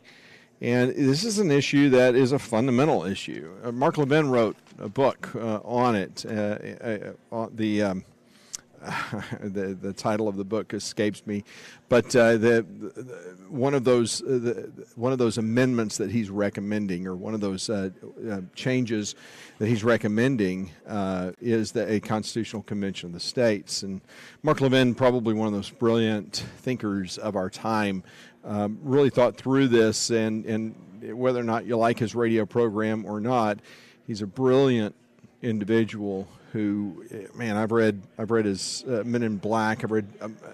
I guess I've read about 7 or 8 of his books, and I have to read them 2 and 3 times because every time I'm taking notes, and sometimes it's you have to kind of go back and try to understand exactly how he's formulating his point of view, because he gets sometimes quite technical, but his mind as a constitutional conservative is I think second to none. So the fact that Levin is recommending the Constitutional Convention of the States, here's the argument against the Constitutional Convention of the States. It was Anson Scalia who rubbed elbows with Phyllis Schlafly, the founder of Eagle Forum.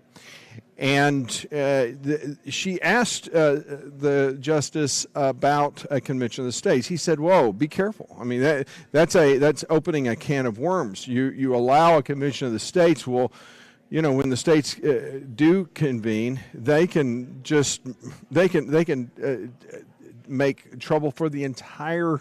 They can throw the entire Constitution out. It's just basically opening up a Pandora's box." That's his argument. The problem with it, and of course Scalia is one of those justices that I don't know that I've ever disagreed with him on any decision. And so this, unfortunately, he's not alive anymore, but it would be a discussion that I would like for him to kind of unfold a little more, because if he could explain exactly how he thinks that would work. You have a Constitutional Convention of the States. You get a quorum of states, and the purpose of the Constitutional Convention of the States, if you go to their website, is very specific. It's a limited constitution of states. Now, it can be argued. Okay, you say that you're set out for a limited convention of states, and then you finally get together and you have a convention of the states, and then you have this rogue group of people from each state that are going to try to undo everything in the Constitution. How exactly are they going to be successful? How exactly could they do that, especially when the purpose that each legislature is establishing, again, it's the legislators who participate, who engage in this convention of the states. It's not just the people. It's not just a kind of a democracy. But when this, they're convening for certain reasons. One of those reasons is term limits, and you'll never see. Well, I would argue it's almost impossible to imagine that Congress will ever establish term limits for themselves. To elect themselves out of office. The purpose of them to be in office is to maintain their position. I'm a term limit guy. I believe in 12 years for the Senate and for the House. It gives senators 2 terms, and it gives members of the House 6. I've heard other reasoning. It doesn't make any sense why you would. And I looked at some of the platform proposals. Some are recommending 8 years for the House and 16 years, is that right? Yeah, 16 years for senators. And why would you have them make them different time frames? I think that 12 years is plenty of time for each to work and to establish themselves and to do good work while they're in the Senate, and then go home and enjoy the benefits of their work when they get back home. That's the idea behind Congress. So, a Constitutional Convention of the States, obviously one of those hot button issues that and I'm one of those who believes that it is such a long shot for a Convention of the States to actually take place. It doesn't seem like it would be a reality. The only people who are calling for it really are those who are conservatives and those who are kind of sick and tired of being sick and tired of government. And our nation is moving toward more government, not less. and the Constitutional Convention of the States is really focused on limiting government. And that just, as our culture continues to digress, it seems less and less likely. I am surprised that that term limits, that a convention of the states has never happened before, specifically for this and a couple of other reasons. But it is a long shot, but it doesn't mean that you don't stand on principle. And I still think that that's something that we should focus on. The sunset clause basically means that next year, if we haven't had a convention of the states, well, then we basically pull out of our support for Convention of the States. That's what is being proposed, is to repeal the sunset clause of Convention of the States. So essentially, our call, our expressed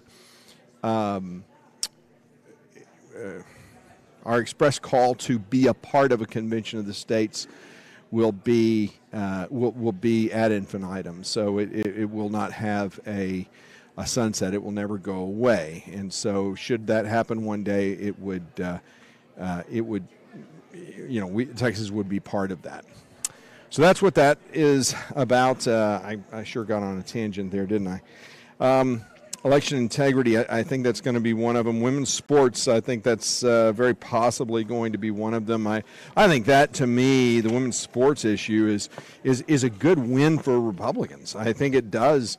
It galvanizes those who call themselves Democrats or believe themselves to be Democrats, but are just kind of at a point where they go where they say things like this just don't make sense. It's so ridiculous. One would have to be irretrievably stupid to say this is okay. This is the way we want to do sports from now on. I think it's kind of a galvanizing issue for all of us, and so that's why I think it's a win, and that's why I think it should be a legislative priority. I'm hoping to talk to some of the committee before too long, so that you can get a sense of what's happening. I am going to try to get the chair on probably tomorrow, and to talk maybe in the morning before everything starts, and kind of just have a little discussion about the committee, how it's working, and what he thinks what he thinks is going to be the outcome of the day. One thing about the chair is that he's doing a very good job of not interfering in the debate, but cultivating the debate. But more importantly, I think the committee is working incredibly well together. They have a great deal of respect for one another, clearly, even where they disagree. This is another reason why I love being a Republican, and why you should too, because we don't have a problem with having disagreements. It's through those disagreements that we come to a better understanding of where one another stands, and even have the opportunity to have our own minds changed. They had a good debate, I thought, on the 50-50 parenting proposal that had come through. They brought up things that I hadn't considered before, that this was not an issue in most of our Senate districts. It was lobbied well by a group that was well organized, and they helped everyone kind of get their bearings and say, look, we're here to represent our Senate district. Was this an issue for your Senate district? And most admitted that it was not. Didn't mean that there wasn't a great deal of respect for it, but a lot of the things that came out of that, and we have an attorney that's on the committee that I think does a great job of kind of giving perspective that a lot of us haven't really considered before. And bottom line, everything sounds really good in theory and in principle, and philosophically sounds right, but the application, the dirty application, to have an attorney on the committee who really understands, who's been involved in these types of things is incalculable. His value to the committee is tremendous. I have become jaded, completely. I've abandoned the idea that in America we can find justice. There is no justice. We don't have a justice system. We have a legal system. And I personally have never been sued, and I've personally never sued anyone. I've been a mayor of a city. I've been the president of an HOA, both of which have been sued, and I've had to go through mediation. And the most galling part of that process is not just the opposition, the other attorneys, but it's our own attorneys, the ones that are representing us, that just seem like they just don't give a flip, and that there's just no sense of right or wrong. It's like, well, this is kind of how it is, and then they do these sidebars with the judges, which I still is a curiosity to me, that they do these little discussions on the side, and it really kind of it begs the question. And this has happened twice now. I've been in a mediation as mayor of a city where the judge that was mediating the process did a sidebar, left the room with our attorney. And then in another situation, as president of an HOA, we had mediation, and where the judge, it was a Skype mediation, and the judge had a Skype call with our attorney, and it was one of those things where you go, wait a minute, I think it'd be best if we were there. If you want to have a conversation with our attorney, you can have a conversation with us, because they ultimately they talk about things that I'm not sure are in the best interest of their client. I'll just say that. And so I'm not casting aspersions, because I have no evidence, and I'm not attempting to do so. I'm just saying the whole attorney issue I would say it's the bane of of America is our legal system. Again, not a justice system, but a legal system. So having someone on the committee who actually works in that environment and gives that distasteful taste of reality, of that truth, I think is a good thing. So we're getting that from the committee, and I think that one of the things that really comes out as you look at the room and the people that are here. Everyone is here because they care about the state of Texas, and they care about upholding what is true, honorable, and right. And so these are the things that really make a huge difference, I think, when we consider what's happening in our in our nation and in our state. But we have a lot of sidebars going on, and there's a lot of people who are advocating for different issues. Obviously, the biggest challenge or the biggest question that's going to come out of this moment in this time is they're going to be basically tonight ranking their most important issues, and the job of the committee is not over. There's still more people here that are coming to testify. How will that change the outcome of the committee? So it's the reality of the committee. They've got to come up with some issues. They've got to come up with conclusions. And some things may change with testimony that comes out, but it seems as though there is a fair expectation that there's 10 that are pretty identifiable that are going to make it on the top 15, and the rest will fall by the wayside. Well, the chair is now calling the meeting to order, so we're going to hand it back over to the chair. Shelby Williams from SD8 has sent an email to each of the members, and that email has a link in there.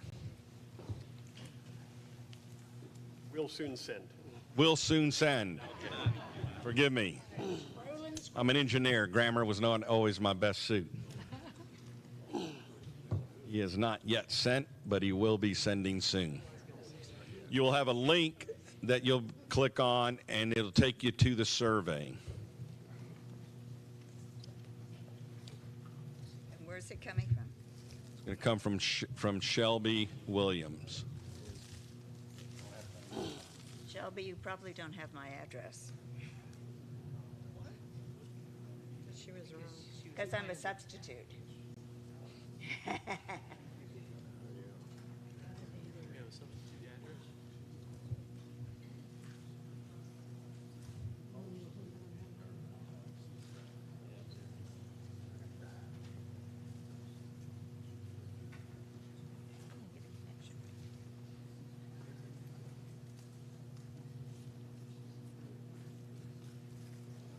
Must be a long email. Some reminders about how to navigate this thing.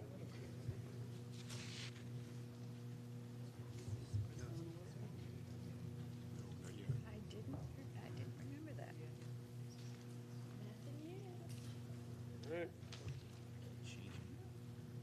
Yes.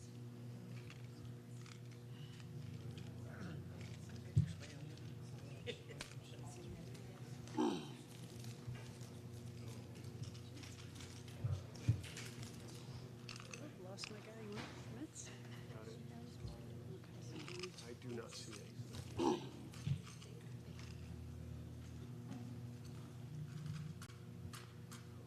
can keep passing them if you want.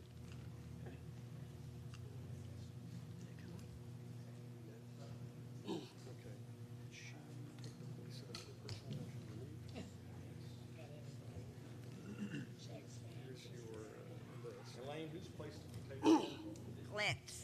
Clint's Dairy, 23.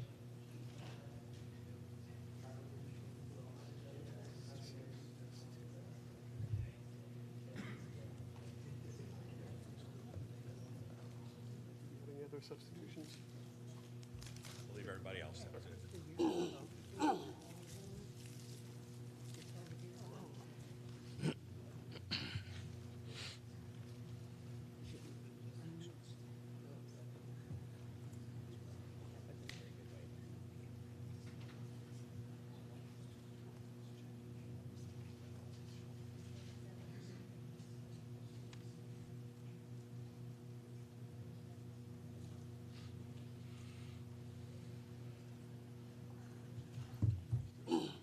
Okay. Arms away. Our election. Members, take your time. Make sure there's 32 potential to vote on. Your top 15, one being your highest to 15. Okay, so the committee is basically doing the survey as we speak.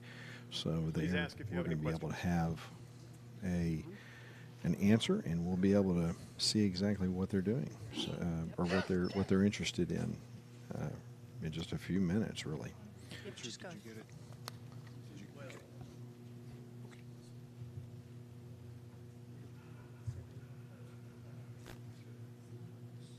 Anybody already get it? I got it. Yeah, I've got it. You may want to check your spam. It's coming from Shelby at shelbyhwilliams.com. I've got you in spam. You moved to the back of the bus. It went to your spam by default. Yes. Thank you. Got it. Who has not received it yet?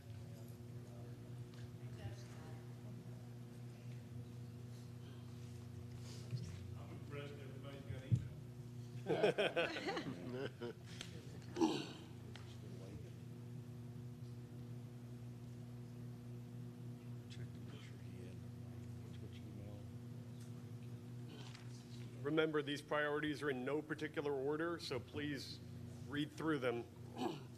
Take your time. How do you get it to shift over? You got to scroll down to the bottom to see the scroll right tab. It's kind of annoying. I'm already at the bottom, and I don't see it. You on your phone? Tablet? You go scroll right.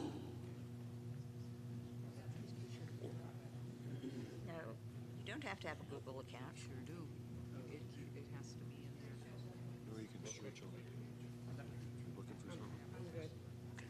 Okay. Vince, have you received it yet? I just Okay. It just says So I think we have a couple of people that have not received it I yet. just started filling things in. Yeah, mine, I don't have a, You don't need a Gmail account. all right, let me go back. So it says use another account. It's asking for, I have one, but if it isn't the account that you have. Okay. You don't actually need to be signed into Google to take the survey. Here, whatever you're signed in here doesn't matter. Just put in whichever email address. That you have, all right. Right. Whichever email address you registered with. There is that. Yeah, if you're logged in. Right. It's not required though. But It's and it was sent to the. We need another one that hasn't received it. which email address did you register with?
I'll try sending it from my Gmail.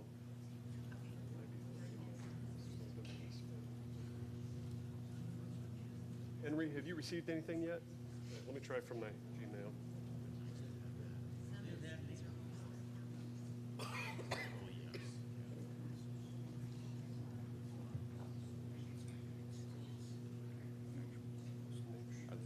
Yeah, I don't know if they're.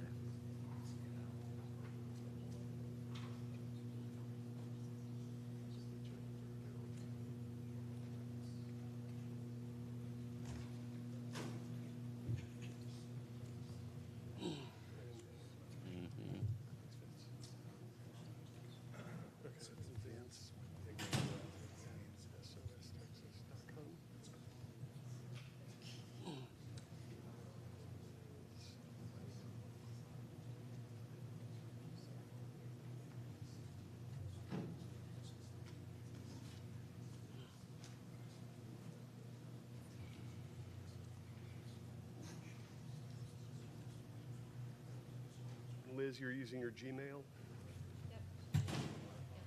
I'm sorry?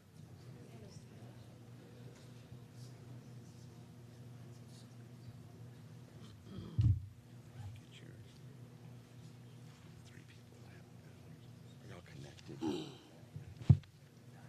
Sorry? That's right.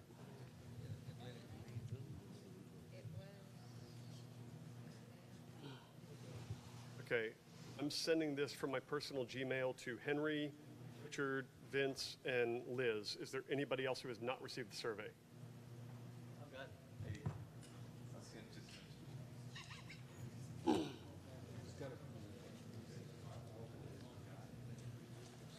Oh, okay. Then it must have not liked my email address. What did you do to the?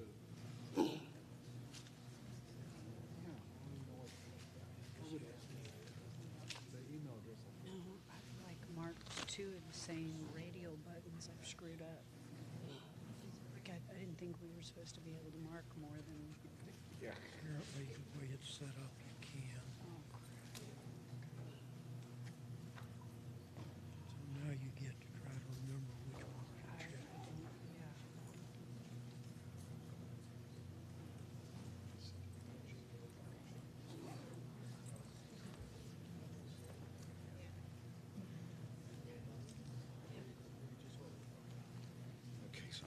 to forward. What's the? Hold on. I'm trying to forward. Okay, so what's your?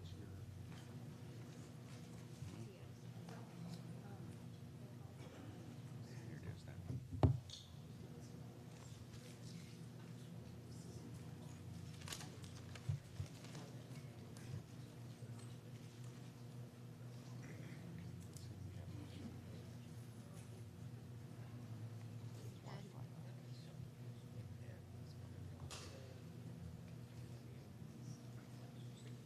Okay, so Henry, what's yours again?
Okay, yeah, so you get.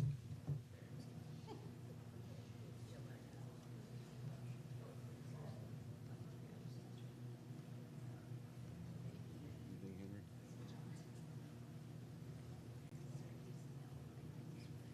Okay.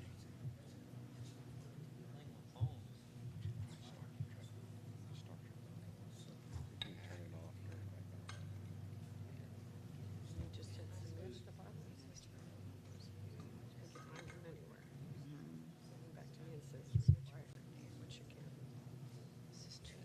There's our techie guy. I don't think you're playing. It'll be different than yours. I have an iPhone. Yeah, but yours doesn't on the computer. So it's on. Yay. It's required, no matter what's it say at the bottom. Right. I need to put it. Having trouble. Okay, so I'm done. But I hit check. Make sure everybody's that I've got 15. Assuming there's another easy. Yeah, it says required. It's going to say required. Yeah, no, it says required.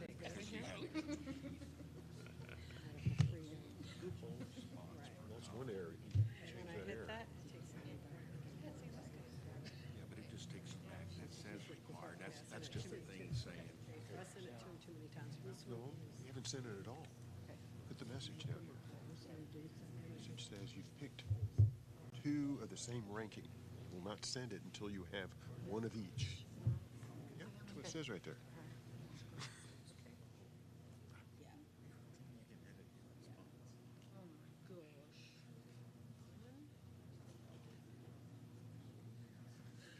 Checked it.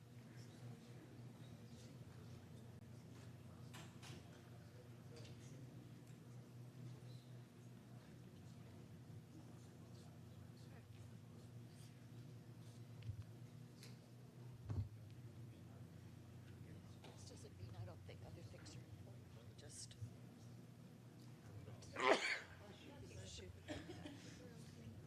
Tried to pick the ones I thought were most impactful. Saying New Braunfels Gesundheit.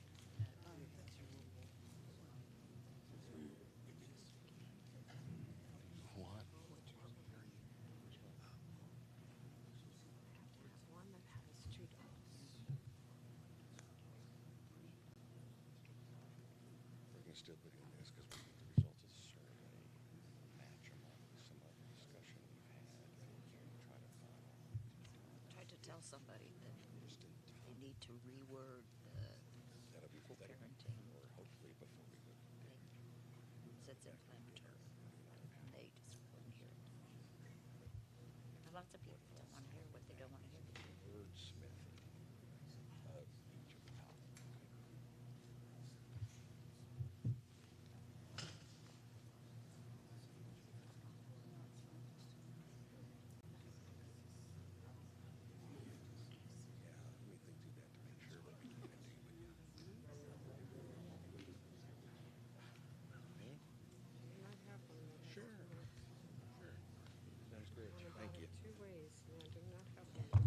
Because I'm thinking maybe you can just take the survey here, as long as you put your email. Would that make sense? She could take the survey on my device as long as she puts her email. Yeah. Because I don't think it's not from what email it came from. It's from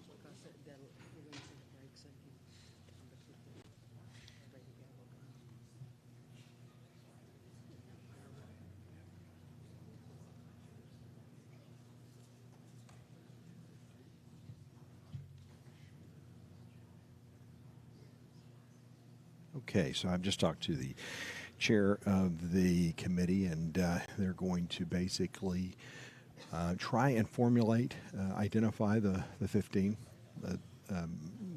top priorities for the committee, and kind of get that nailed down. That they hope to do before dinner, and they break for dinner.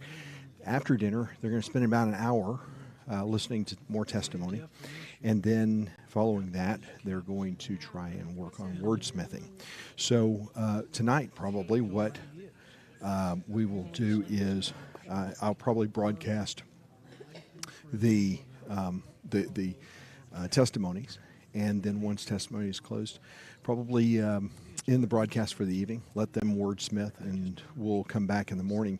The chair will be with me in the morning to kind of review what they accomplished today, which is a lot, and it's been a great process so far.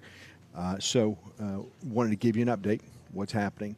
They're finishing all of the surveys right now, and once they finish, we'll get the results. Now they're going to try to get me a copy of what those results are, so that we can start talking about them, and we can kind of you can get a chance and a sense of what's happening. So. That's kind of the long and short of it. It is a little bit tedious at this point, a little bit of tedium, and but I do want to see which of the 15 that they voted for, and that to me would be probably the one of the most important things that we come out of before we break tonight. So. Just bear with me if you're still with me, and we'll be back. And we're going to continue rolling, so you're going to continue seeing the committee at work.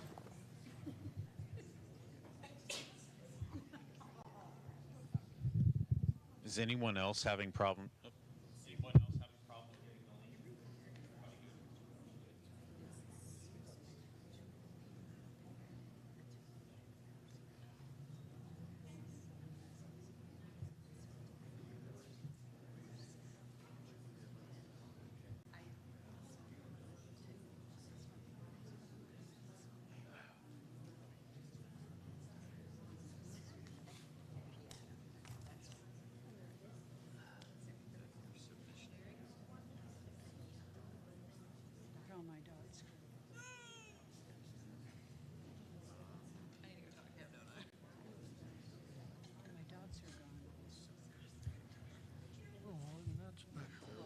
How'd that happen? I have no idea. Oh, my dogs went away. They're all just gone. Oh, I probably hit clear form. How would I? Oh, This no. is just a joke. You voted wrong.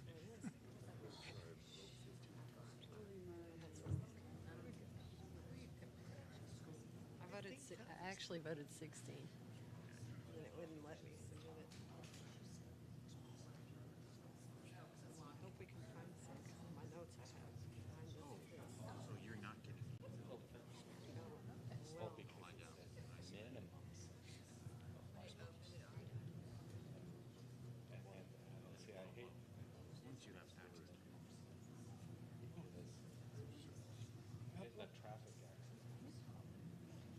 Capital punishment has two choices of conviction: life, death. At least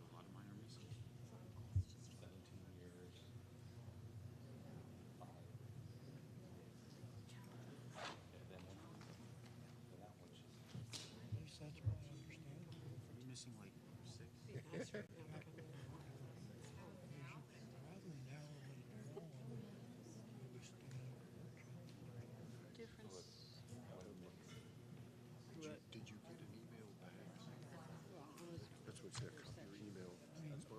Yes. So that's a minute.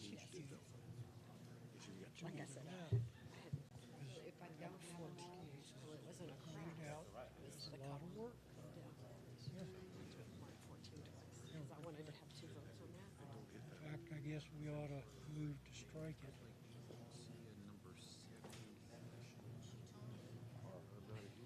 Let them come up with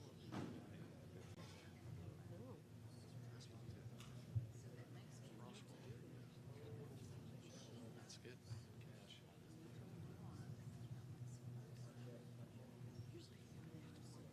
Response has been recorded.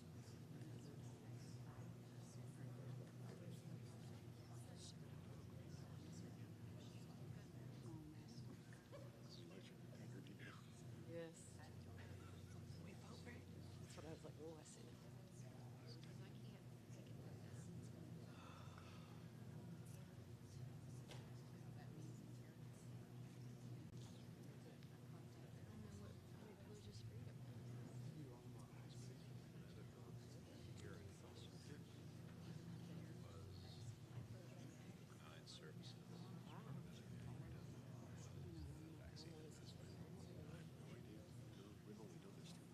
Excuse me, guys.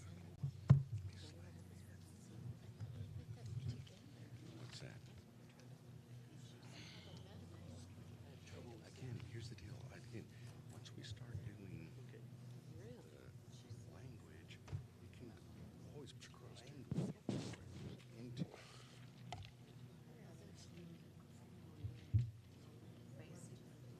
So we can figure out the final language that we want. Like we could do something like stop sexualizing Texas kids. Probably, We could because say I libraries, public schools, and I even wrote it out separately, so I wouldn't do that. I'm not getting stuff in the only one of them. I think that's when we should do it.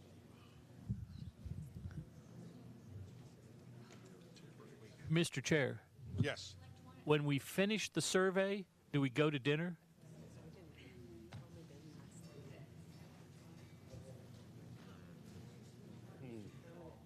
What's that? Yeah, I think it would be the best. And we'll allow the maker of the survey to accumulate the totals. So like I go to my. You don't get to go to dinner. I had already written that off anyway. I've started.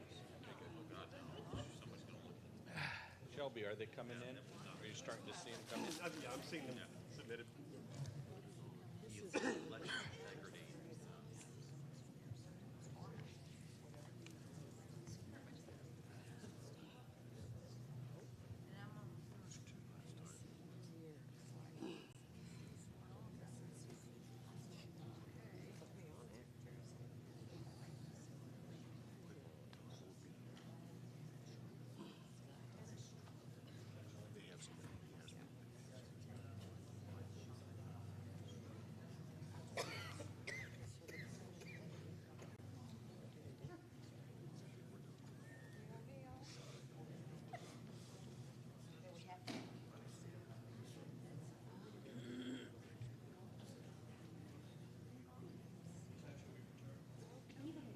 It makes me feel better.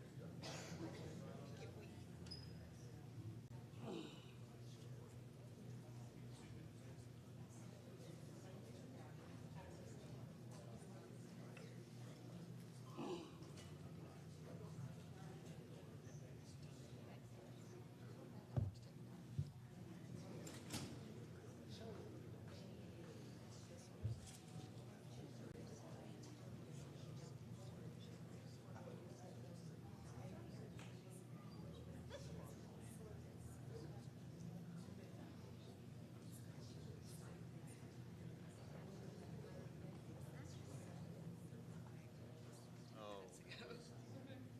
And no. I would like that one.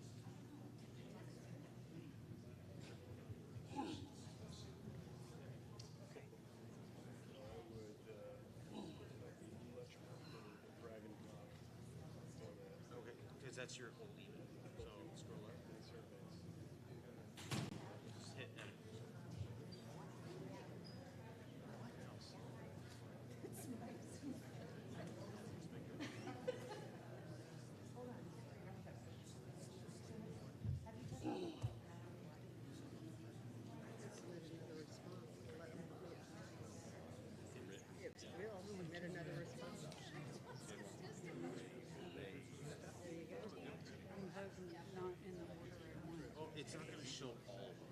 tried to vote one and right, but for some that are on the other side of the page. And You're in your look over there, I'm guessing the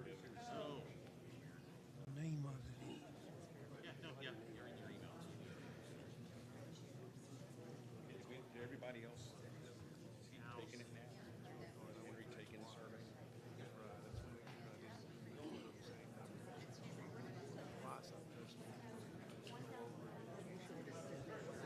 Here's what I've got.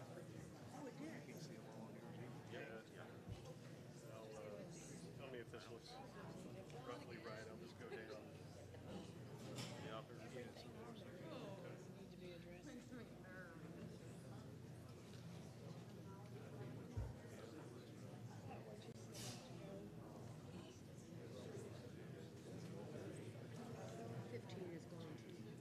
Is your 15 gone? Yep, my 15 is also gone. In my email. Yeah. When you go to edit your responses.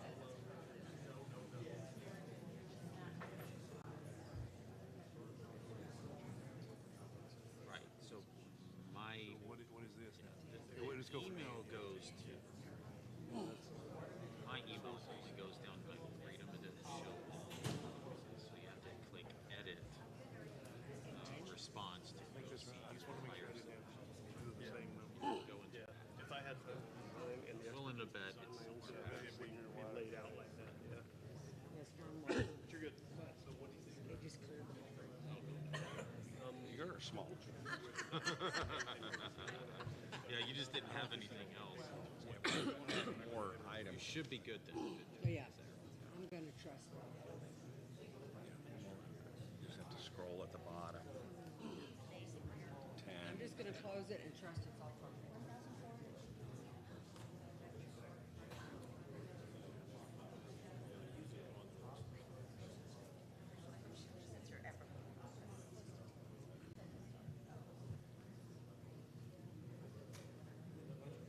Heard somebody else.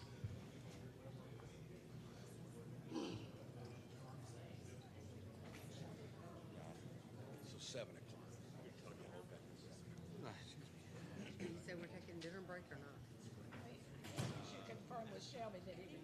Chairman, are we taking a dinner break now or? Yes. And what time are we supposed to? Okay.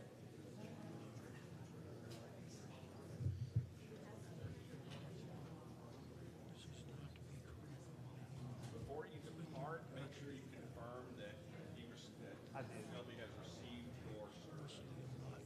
We'll be back at 7 p.m.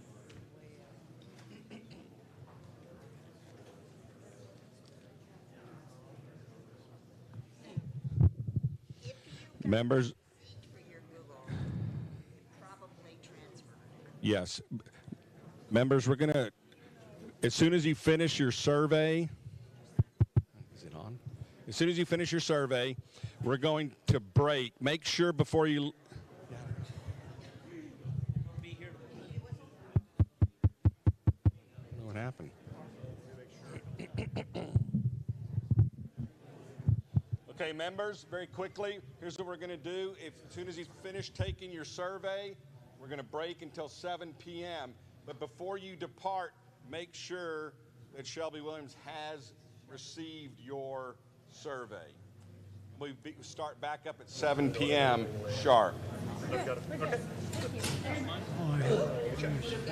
Well, that's going to be a wrap for now until dinner, until after dinner, till 7 o'clock. So with that, I am also going to cut the feed, and we will be back after dinner.